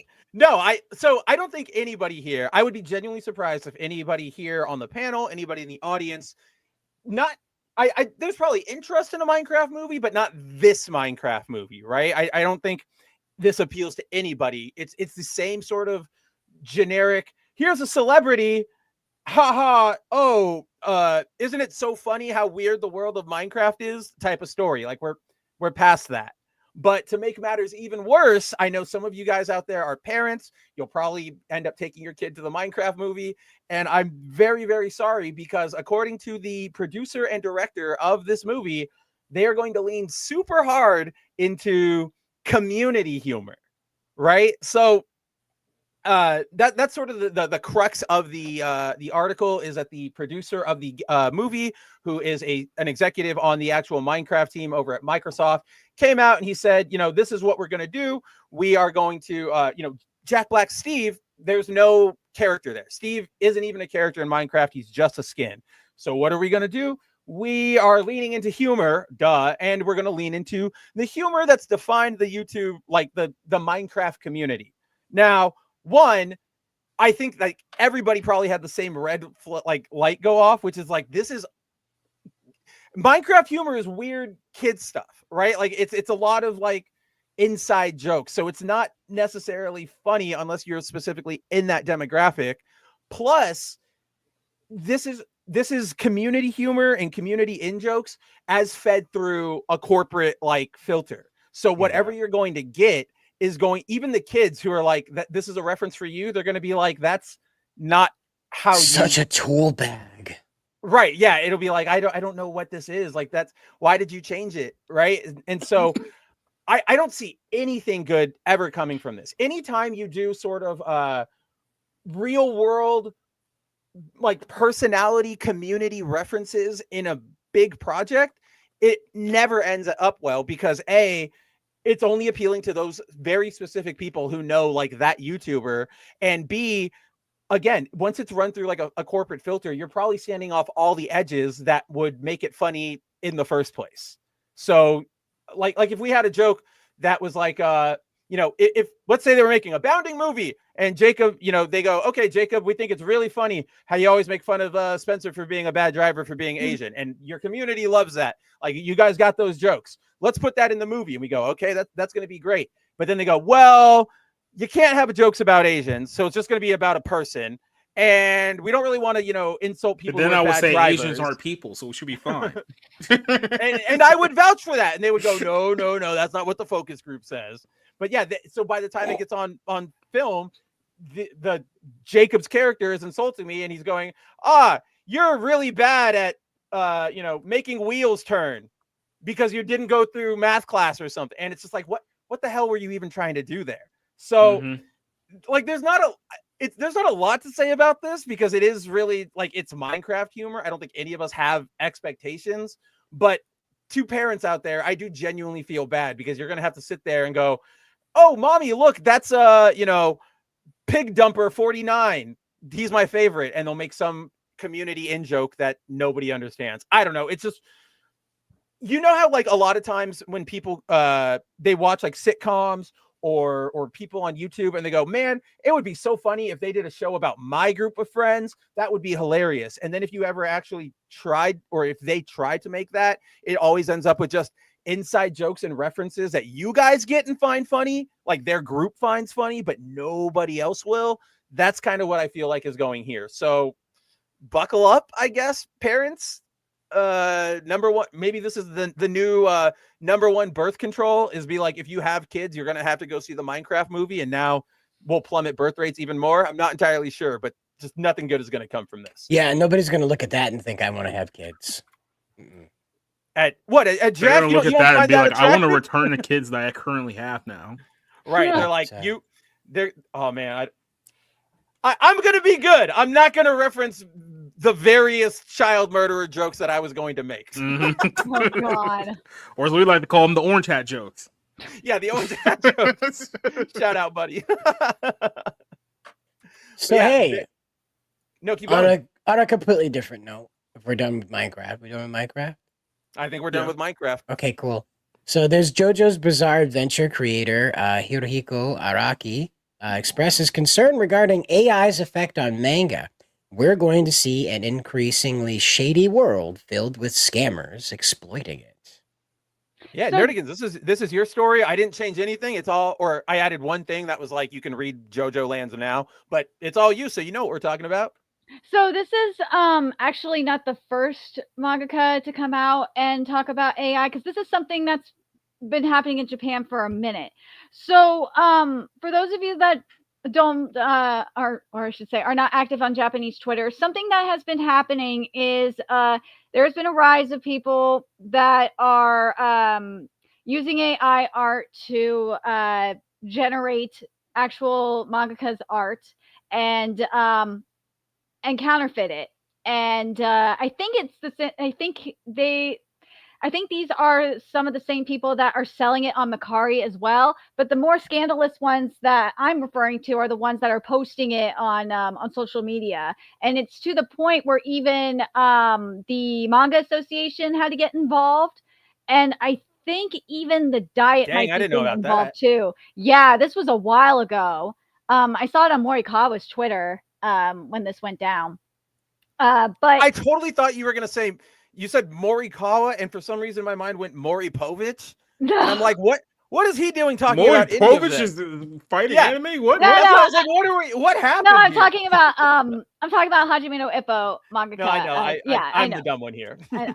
But yeah, he's been very active and trying to find out more about AI generated art and just AI in general, because AI is starting to be used in manga art. Well, it's been used in manga art for a while now. I mean, I interviewed Daramion, the mangaka of Kengan Omega. He's very open about using AI in his art. If you go on his Twitter, you will see he actually shows you how he implements AI into his manga art, which is really cool. But what Araki's talking about is specifically what I mentioned before. So let me read what he said, because it applies to an encounter that he came across. I think it was on social media. He said with a AI fake of his art. So this is what he said. Speaking about societal evils, I think that as AI continues to spread throughout society, we're going to see an increasingly shady world filled with scammers exploiting it. Recently, I came across a drawing and thought, this is something I drew, right? And I was shocked to find out it was actually AI. And when I drew manga, I add subtle personal elements that make the work mine. But this AI generated piece even mimicked the details, like the work or like the way I draw eyelashes so precisely that it was almost impossible to tell it apart from my work. Which you can do. Again, if you go look at like Daromion's art in Kengan Omega, you will be surprised on how much detail you could get with AI generated art. If it were based on recent drawings, I know right away, no, I didn't draw this. On the other hand, I honestly wouldn't be able to tell the difference if it were done with my art from about 10 years ago, when my memory of it would be a little bit hazy. The more AI advances, the more of this kind of thing happens. And then this is where it kind of gets a little bit more post-apocalyptic kind of thing. Or not post-apocalyptic, apocalyptic kind of thing. Art reflects the times, and manga is an example of that. Seeing this world of con artists appear in manga could very well mean that we're headed for a future dominated by fraudsters. And this type of evil in today's age will undoubtedly end up impacting manga down the line. And we're kind of seeing that with what's happening with the counterfeit rings on Makari, which, you know, we talked about a while ago. And it's, from what I've been hearing and seeing through the grapevine, it's only getting worse. And even people in the anime industry are talking about how bad it's getting. Let's see. And then this is, wait, yeah, here's the other part here. So now it's getting, there's the other thing, speaking of the copyright, this is copyright infringement is something that all mangaka are facing right now. And this is the extreme scenario here. Is that AI generated fakes might be accepted as the real thing. And even if we try to protect our work, these counterfeits will become so accurate and sophisticated that it's no longer a fight an individual can win. And the solution, there's really not much they could do, because having some kind of laws would probably be the only way to regulate this. The sad reality is, because, you know, we're dealing with con artists, there's also a very real possibility of the laws favoring them, you know, will appear before we know it. And this is what he said. And unfortunately, as you know, we've seen with the counterfeit rings, Shueisha hasn't really done that much to stop it. But Araki is putting his faith in Shueisha. He said, personally, I entrust my copyright management to Shueisha. Let's see. Unfortunately, some manga artists are lax in managing their copyrights, leading to their artwork without permission, you know, or even leaking original drawings, which is really a problem. And we're seeing it now. And they're going to face problems down the line. And this is just not just in manga, obviously. This is going to affect anime. This is going to affect animation, you know, in the West. This is going to affect like all types of art. It's really scary what's happening.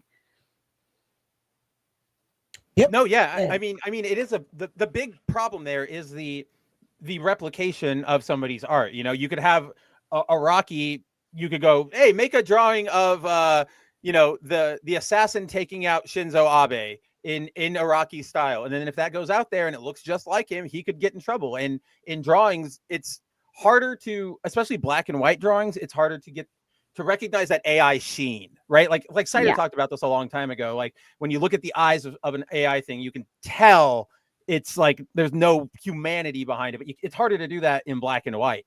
The one thing I would push back against you, Nerdigans, is you said Shueisha's not good about their copyright, or about enforcing it. And I think there's a hair to split here, which is they are really, really, really good actually about enforcing their copyright. As anybody on YouTube who's ever tried to, use 1 iota of a second of a Dragon Ball clip or a One Piece clip or whatever will know, you show that, you're done. Like, you get tagged, they'll take it down. You have to either, even if you dispute it, they'll be like, absolutely not. I don't care if you're talking over it. Like, it's ours. They're almost as bad as WWE, especially on YouTube.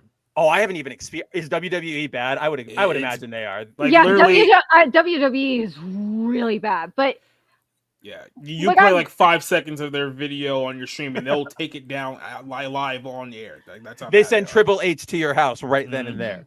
But what I was trying to say in terms of enforcement, I'm talking about specifically in regards to like the AI copyright scandal that's happening with Macari. That's what I mean. Well, that's what I was getting to. Is it's harder to address this AI copyright issue because it's not, technically taking from somebody's thing. It's imitating somebody's style. So you have to identify it. You have to track them down. You have to find the source. It's one of those things sort of like you squash, one counterfeiter on Amazon, right? And then 4 more pop up. That's sort of what happens here. So they do have one of the strictest like copyright systems, but the overall problem that sort of Araki's also touching on is that this is just widespread.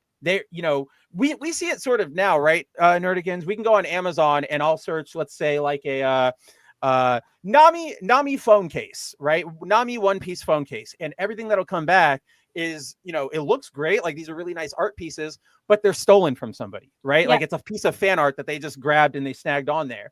Going forward, they'll keep doing that, but it'll be harder to squash because it'll be, oh, this looks like it's an original drawing. Where can we identify?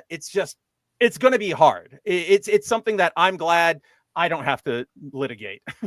Yeah, it's really, I mean, we've seen counterfeits like on eBay since the beginning of the website. Yeah. Yeah. I mean, but like what's happening on Macari though is like next level. They're like selling really, I showed you this in the Slack. It was very accurate versions of like rare first editions of Dragon Ball and One Piece. Right. And it's just from what I'm seeing on Japanese Twitter, it's expanding and only getting worse. That's what Araki is really referring to, is stuff like that, where people are seeing that as the original and replacing the actual original copies, and ultimately it would reduce the monetary value of an actual first edition. Well, it could also hurt history, because what happens in some, and this is admittedly like a really out there scenario, but something happens out in Japan, and the copy of Dragon Ball we had at the Capsule Core Archives, which is that real company they just established, like, oh no, it got destroyed. And then somebody comes along and is like, but don't worry, I have, first edition. I just bought it last year. And everybody goes, oh, great, we can save it. But it's a forgery, right? Yep. And you go, crap. Like, maybe it's right. Maybe we don't know anymore because we all got duped. I don't know about you, Nerdigans.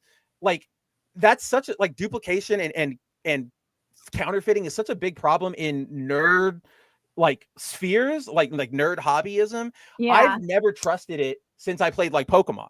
Right? Like, I remember back in the day, you go, like, somebody says, you want to trade a Pokemon card? You want to buy this card? And you hold it up to the light. And if you can see through it, you're like, nope, I know you're a bastard. I know that's not real. So like, even now, like, this is the personal thing. And I'm asking, I guess I'm asking if like, maybe you do it too, Nerdigans, but it's like, do you actually try and buy like easily, like cards or comic books or something, or art prints from eBay or online, like I don't do it. I wait until I can like get the thing in my physical hand and know like, okay, this is not a fake. Well, I import my stuff. Some of my stuff I imported from Japan on eBay, and that doesn't make it better. You just got done talking about Mercari. no, but like what I do is this is how you do it. You got to make. I'm just teasing. I know, but you got to. What you do is, and this is how I've done it. You got to like go through obviously the verified sellers, make sure that the point of origin is literally from the place from Japan. Because if it's from China, then you're like, absolutely, that's a fake. Never. Yeah, and then you obviously might as well say from Nigeria. Then you double check the images and double check that if the tags are there, then you can obviously see if it's real or not. And you always get new with tags. Period. Never get a used. New. Are you talking about for like plushies? Because I think that's what you're talking about, right? Yeah, I always even like if I want to because like all the stuff I buy doesn't have tags, so I'm like, what are you talking about? Yeah, like plushies. for if it's a figure, I make sure it's like new in box. Like I want to make sure I have all the documents and all that. And the thing that's great, this is why I don't know how Mercari system works, but like with eBay and with Amazon, there's a guarantee. Like if it is a dupe or if whatnot, then you can always get your money back. And new. That's relatively new for eBay. Like. And by relatively, I mean like the last like 15 years or something. Because like I remember like back in like the early 2000s, I bought a bunch of stuff and I got scammed, and they were just like, "Oh well." Well, it's because it's through. That's because being stupid. Well, it's because that's pretty much what they told my like 13-year-old ass. It's like, what was I supposed to know? Well, it's mainly because of their partnership with PayPal, because you have to buy everything using PayPal. So you go through. It's like You can't just use your credit card anymore. You go through. I literally you go never. through PayPal. I use eBay all the time. I never realized that. That's yeah. Like, oh, interesting. Yeah, and it's been a hot minute since I've used eBay, so I don't even know if that's like a recent move or not. It's actually the reason why I got a PayPal was because of eBay. But yeah, that's what you got. And yeah, if you buy anything like from these stores, do it through PayPal, because they will. If you have an issue, PayPal is very easy to work with. Yeah, and they will insure it and everything. They'll take care of you like easily. It's a pain in the ass to deal with if you get deal with fraud, but like they'll take care of it like right away. It's a pain in the ass, but at least you know that after that pain, you will get relief. Yeah, exactly. But yeah, it's very easy. It's very easy to do, to figure these things out. Especially eBay is very easy to navigate when it comes to like importing stuff. It's Mercari that Mercari, I will say this though, Japanese Twitter, it has like come up with like a list of users to like watch out for. I know that. And they have the problem with those nerdigans, like that's really good and everybody should like follow it. The thing I hate about that though is like as soon as one of them like goes down, or they go, "Oh, I've been identified," close down, here's a new account, whatever, I'm back, right? Yeah, and the other thing that they've done though is they created a guide of what to look out for in terms of a counterfeit copy. That's smart. Everybody should always hang on to like one of those for whatever hobby you're in. Yeah, there's like clear signs of what is a counterfeit copy for like a Shonen Jump magazine that you could use. Like whether it is like who's counterfeiting Shonen Jump? It already costs like 15 cents. You don't need to. That's so well. Weird. I mean, we're talking about like rare first editions of Shonen Jump that have like the first chapters. I thought you meant like this week's issue, and I'm like, no. I'm talking about the ones that like have the first chapter of Hunter x Hunter, the first chapter or of like Dragon One Ball, Piece, Dragon Ball, and Gojo, yeah, bastards. Yeah, these people are really messed up. But yeah, they're mainly based in China, and they always do this. It's always these people in fucking China that do this stuff. It's times like these I like to go back to my my favorite Chappelle Show quote from the Play It Haters Ball, which is, "I hope the bad things in life happen to you and only you," because that's what I feel about counterfeiters. I thought you were gonna go, "Next motherfucker to say something while I'm talking is getting shot." Please believe. Both. That might just be the best sketch possible. Yeah. But the other thing is, though, I got to mention this too, like compared to what, like 10, 15 years ago in terms of figures, like you could get figures at like TJ Maxx and Marshalls and Ross for like $10 now or $15 now. And these are like kids have it easy statues. these days. Like I talk about this all the time. Like when I was younger, I used to have to wait all year for Comic-Con to roll around. And then I'd go searching through all the vendors, and I'd maybe find, a couple Japanese figures that I wanted.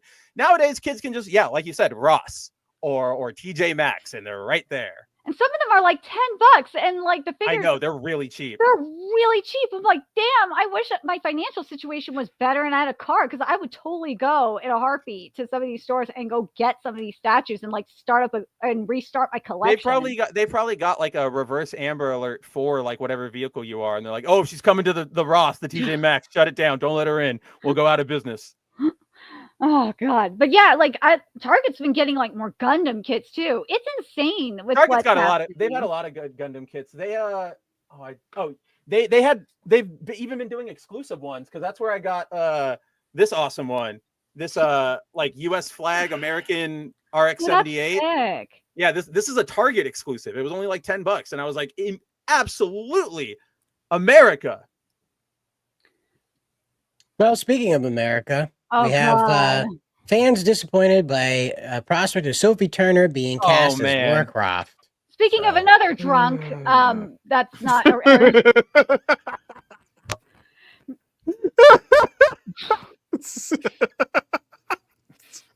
Oh, I love when Newigans comes out with the swings like that. Holy crap. You never expect them, but they're always so good.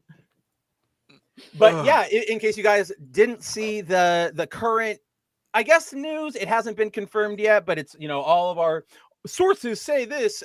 Basically, in the upcoming Amazon Tomb Raider series, as penned by Dial of Destiny star Phoebe Waller-Bridge, your Lara Croft will be Sophie Turner, which I don't know about you guys. I think this is a horrible miscast. I think the only thing that they have in common is that they're British, and like Haley Atwell's right there.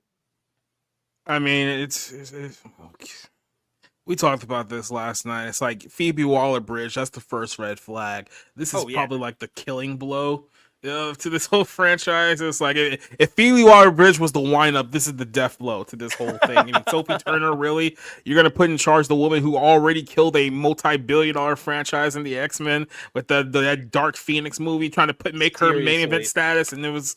Like, what are we doing here? Then, not to mention, she's just an insufferable person, too. It's like, to be around. So she's not going to be an appealing figure to anyone leading into this, like, at all. So it's like, you might as well just give up on this entire series if this is what you're going to do, because you're just wasting money. But then again, Jeff Bezos is a rich asshole who just like throwing money around, and clearly he doesn't care about the stuff that he puts on his label. This is further proof that he just does not care. That he's just doing whatever he wants to do. Wasn't Sophie Turner in one of those awful like escape room movies? No. That was another. That was the girl from the Daredevil series was in the. Oh, that's right. Yeah. You're told Deborah Wall or whatever. Yeah, you're right. No, yeah, like so that backs up my point even further, which is like, what the hell has she done? Like like she's done. She's known. She's only known primarily for the two things is Game of Thrones, what she's primarily known for. Then she's also, like I said, was Jean Grey in the recent X-Men movies, and that's pretty much it. Like, if you look at that filmography of hers, like you're not gonna see too many notable roles in TV or in film. So. That's her only claim to fame. And the fact that she and she's got nothing. She's got like the biggest things are the two X-Men movies and then Game of Thrones, and then she's been doing like she's done like 3 miniseries on TV and like 2 indie movies. Like I don't know where she is. And she broke up the Jonas Brothers too. You forgot about that. Well, we talk good things every once in a while. We all do. No, we talked about that last night. So apparently she ruined her relationship with the Jonas Brothers. Literally her entire family ruined her relationship with the Jonas Brothers because she didn't want to be, a stay-at-home mother. She wanted to be single and party and all that good stuff. Then she found some like billionaire family, like worth like $250 million, and I was like, oh, now I want to start a family with this guy. It's like you just broke up your family with the other guy, so you don't get to try a new one. Batting 1,000. Yeah, exactly. Like I said, they should make a. Or go ahead, Cider. No, go ahead. Well, I was just gonna say they should make a movie about this. So like, there's 3 brothers, and they're all married to one woman, but she thinks she's married to one guy, and so they she's a drunk and she's just one of these ladies who's intolerable, but he's stuck with it. So they swap out. They take shifts. And she has no idea. So like, I like it even better that it's not even the fact that like she's blind or anything like that. Like she's just drunk. She's just Very drunk all the time. But they're three brothers. They all look alike, and they swap out and stuff like that. And so there's this guy that draws a short straw that always ends up stuck with them. And the title of the movie is Three Raccoons in a Trench Coat. It would be her first big hit since like season 2 of Game of Thrones. Jacob, how about that? Right, like that's your biggest thing. Season 2 of Game of Thrones. That was it, honey. That's as high as it got. Because you even in that show you peaked. Yeah, she peaked in that show. She made it such bad performances in like that last season. I was like, why is your character even here? But Jacob, to your point, because I was looking up her stuff. I had her IMDb, it linked to her Wikipedia. I went and I looked. She filed for divorce from Joe Jonas in September 2023. November 2023, she was dating some royal. And I think she may be engaged to him now. The son of the fourth Viscount of Cordra, whatever the hell that is. We don't Like I respect said, the British here. and then on top of that, she's also the same British chick who, during COVID, was telling Americans that she doesn't care about their freedoms. You need to stay at home and do what you're told. You know, the person who's not even from here, doesn't even live here full time, telling Americans how they should live their lives. No surprise the British wanted to be a bootlicker. Yeah, exactly. They were born with boots in their mouth. But, yeah, so I mean, you know, this is someone who's going to be ultimately like worse than any like. She's probably legitimately a worse person than Rachel Zegler, only for the simple fact that, you know, she's actually destroyed a family, which Rachel has not done yet. So just based on that alone, she may be just a little bit over Zegler at this point. That's a fair. I don't know if I agree, but it's a fair. But I respect it. I respect the appraisal, and I need to think on it because that's a good point. But I mean, Sophie Turner as Laura Croft. I mean, talk about a downgrade. I mean, do I really need to say any more than in this photo right here? Pictures say Well, yeah. Seriously, No.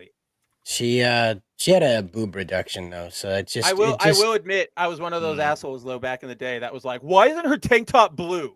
Come on, guys, you got so close. I was one of those guys.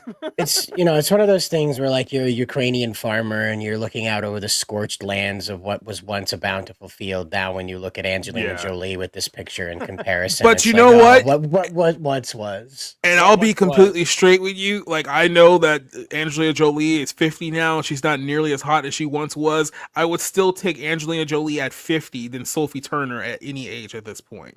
You would buy her a nice seafood dinner and never call her I was again. gonna do the joke, Jacob. I was just gonna go would. What?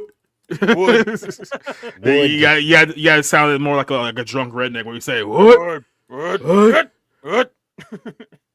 Double beer, what? But yeah, Sophie Turner, this is going to be a bad casting. I have no hope for this series. I don't have any hope for Tomb Raider right now. Like, I forgot about that. Wasn't that the Met Gala or something? I hate that. But by the way, I love it every time I just pop this photo. Everyone goes, what is that?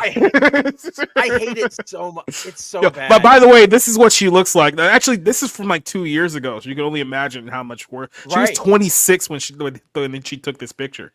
Wow. I haven't seen her recently enough to know like what she looks like now. Yep, and The this is wall your came new Laura looking Croft. for her. She didn't hit the better wall. than It that. came to find her. No, she didn't hit the wall. She went through it. Early. The force was too much and it didn't stop. So so this is where we're at now, and then here's where we're at before. So this is what we had before. Let's just pause for a second. But like back on Angelina, because I'm like, there we go. So this is the Y2K aesthetic. I want you to just snapshot. What is your brain looking at, pretty lady? But let's tear back that a little bit. You're seeing hard contrast between light color, gray, and dark color, dark black color, dark brown color. That's why she's wearing blue. It's because it is the Y2K aesthetic. They are leaning very hard into Sony is everything in the future. The Walkman will one day be your car. You know?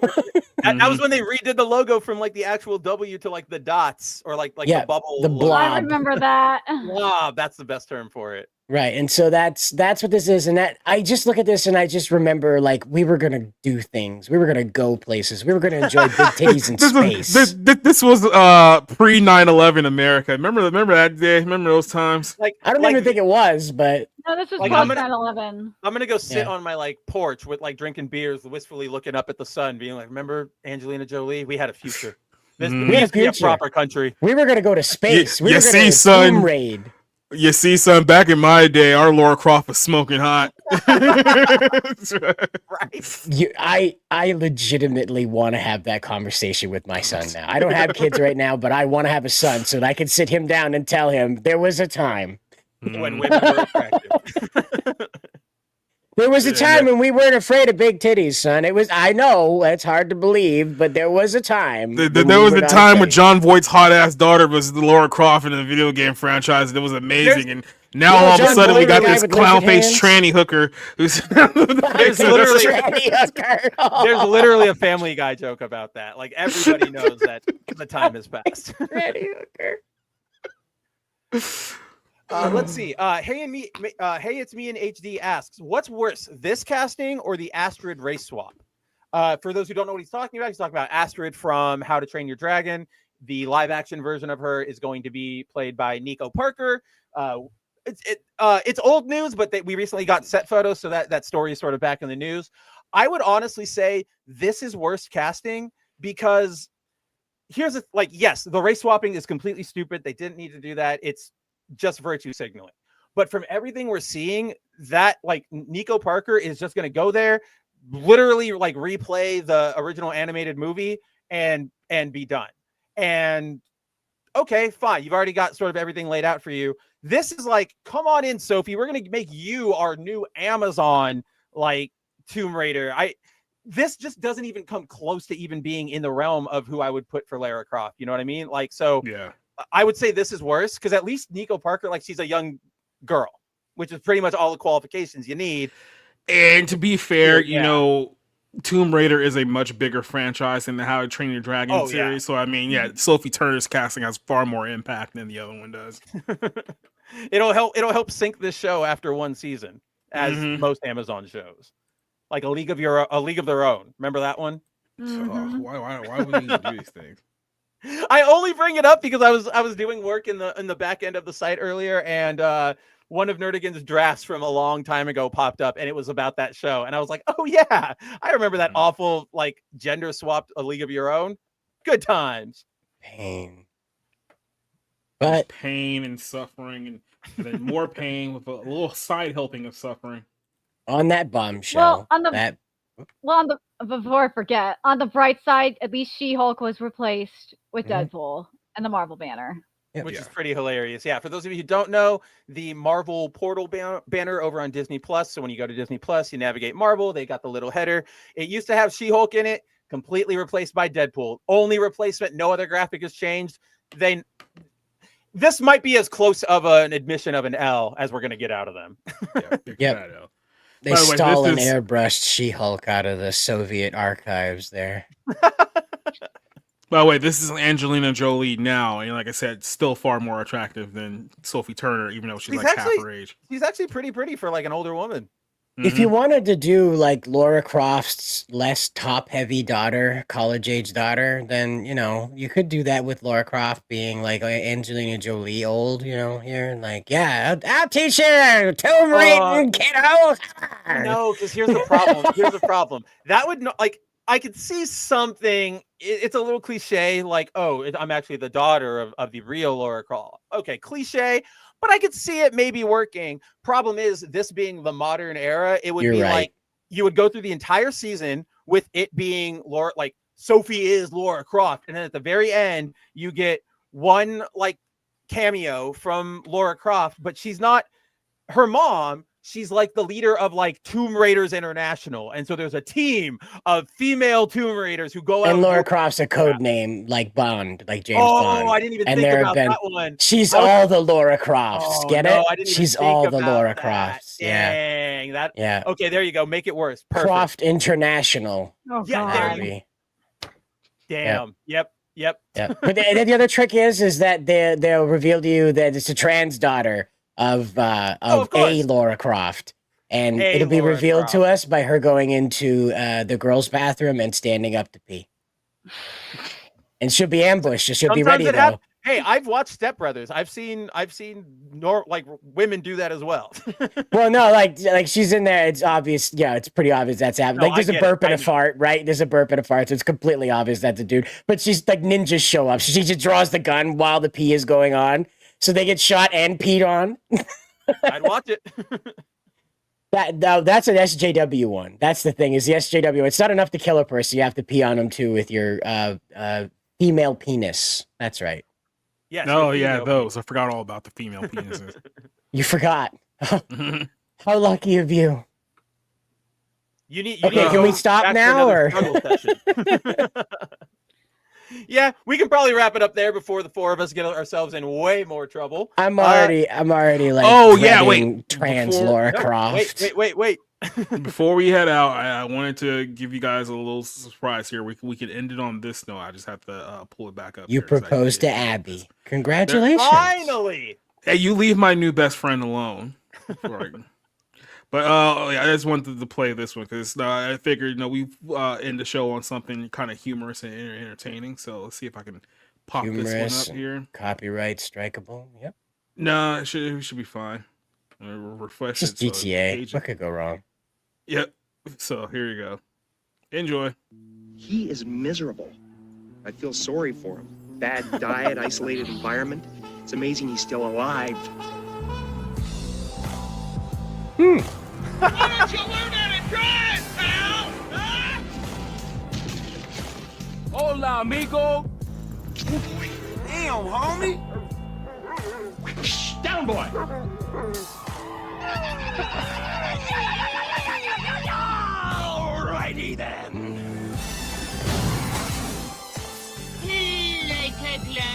What are you doing? Excuse me, gentlemen. Head detective. We're going down.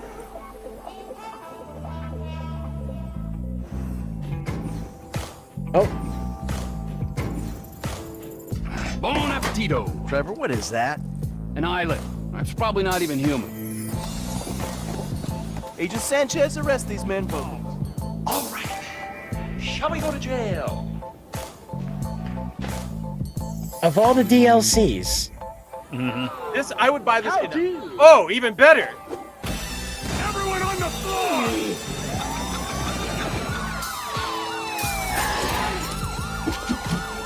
The time to like green screen out these specific And your answer is.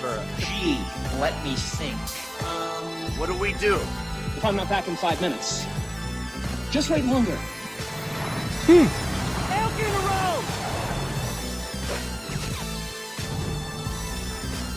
wow.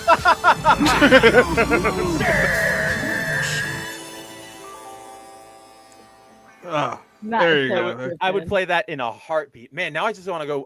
I just want to go watch Ace Ventura. What like Now, actual wait. good movies? GTA 6 was supposed to show us animal handling. You remember that? They had a bunch of like alligator pets and stuff like that in the trailer they showed us for them. That you had like tamed alligators at the parties and stuff. So there's a possibility if they were smart and they saw this and felt the inclination, they reach out to Jim Carrey, have him be a DLC character like a Trevor character. You have to assist in a pet detective thing, but Oh you're my actually just God. being a hitman service where you take the dog when you leave, so there's no, That's You know. actually like a straight It's up Hitman good 4, but it's instead of Agent 47, it's Jim Carrey's Ace Ventura. Yeah. Dude, Cider, that sounds like it would be a legitimate like side quest line. Like you go Mhm. and then you take the dog and you like I actually kind of really Pet love detective is the DLC, All- and it's all- Jim all Carrey, the- all the accidents that are happening, like Agent 47 style, but then it's just like Jim Carrey in the background hamming it up so like it's hell. Right, he's putting a guy in the freezer and he won't fit. His arm keeps coming. The chef's arm keeps like bang, bang, bang. Oh, his arm's hanging out. Bang. And then he says something quirky like, "You may want to take him outside to cool off." So, yeah, exactly. Yeah, like I said, that would be great. And GTA 6 is going to have like a lot of that social media function. So like that character being advertised while you're doing your thing, and you're like, Okay, man. So that's how you respond to the ad. He's looking for a buddy, and that's how you get the DLC is you respond to his ad. And he's like, let me just break it down for you. I'm not a pet detective. I kill people. I steal their pets. I'm like the opposite of the pet. I'm the reason pet detectives exist. Mm-hmm. It wouldn't even be like a real like post. It would be like a Craigslist, like not like a real ad, but like a Craigslist post. Yeah, like right. need somebody to help me, pet detective. Not real pet detective. Couldn't change title. Yeah, don't call this number, right? And it's just wrote out, right? Don't call this number. Right, You know right. the Craigslist ads, they can't, they write out the number. But yeah, Yeah.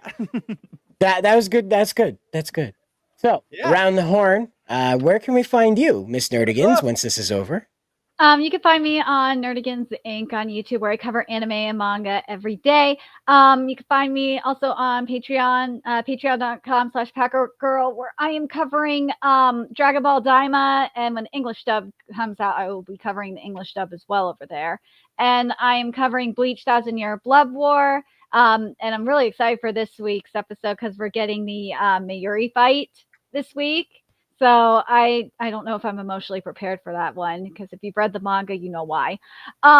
In terms of bounding content, well, Disney during the show, Disney had their showcase at Singapore throughout this show. That's why I was off camera for a little bit. Yeah, and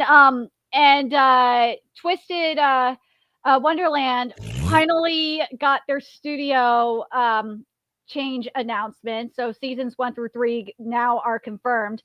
There was can't Like they're say making a show of it now? yeah, it was originally announced for Aniplex that was going to do it, but there were let's just say things that happened behind the scenes that I cannot talk about because of NDA. Oh, look at her. Studio. Look at our fancy Nerdigans. There was One Dance that got confirmed for release date, and City Hunters new series Cat Eye, I think it is, that got announced. Cat's Eye. Yeah, Cat's Eye got announced too. I have to double check and see if there's anything else, but yeah. So I at least think we should cover Twisted Wonderland because of that getting all confirmed, because that's a big story. But other than that, I am on Twitter. Let me make sure. Right here, covering like all insane stuff, including the Katakawa stuff, and a lot of other shenanigans too. This is if you can see me because of the shadow ban. But other than that, I will be here again next week to cover even more content. And I will be on Barroom next Tuesday as well. So stay tuned. All right. And Jacob, where do we find you out on the wild web?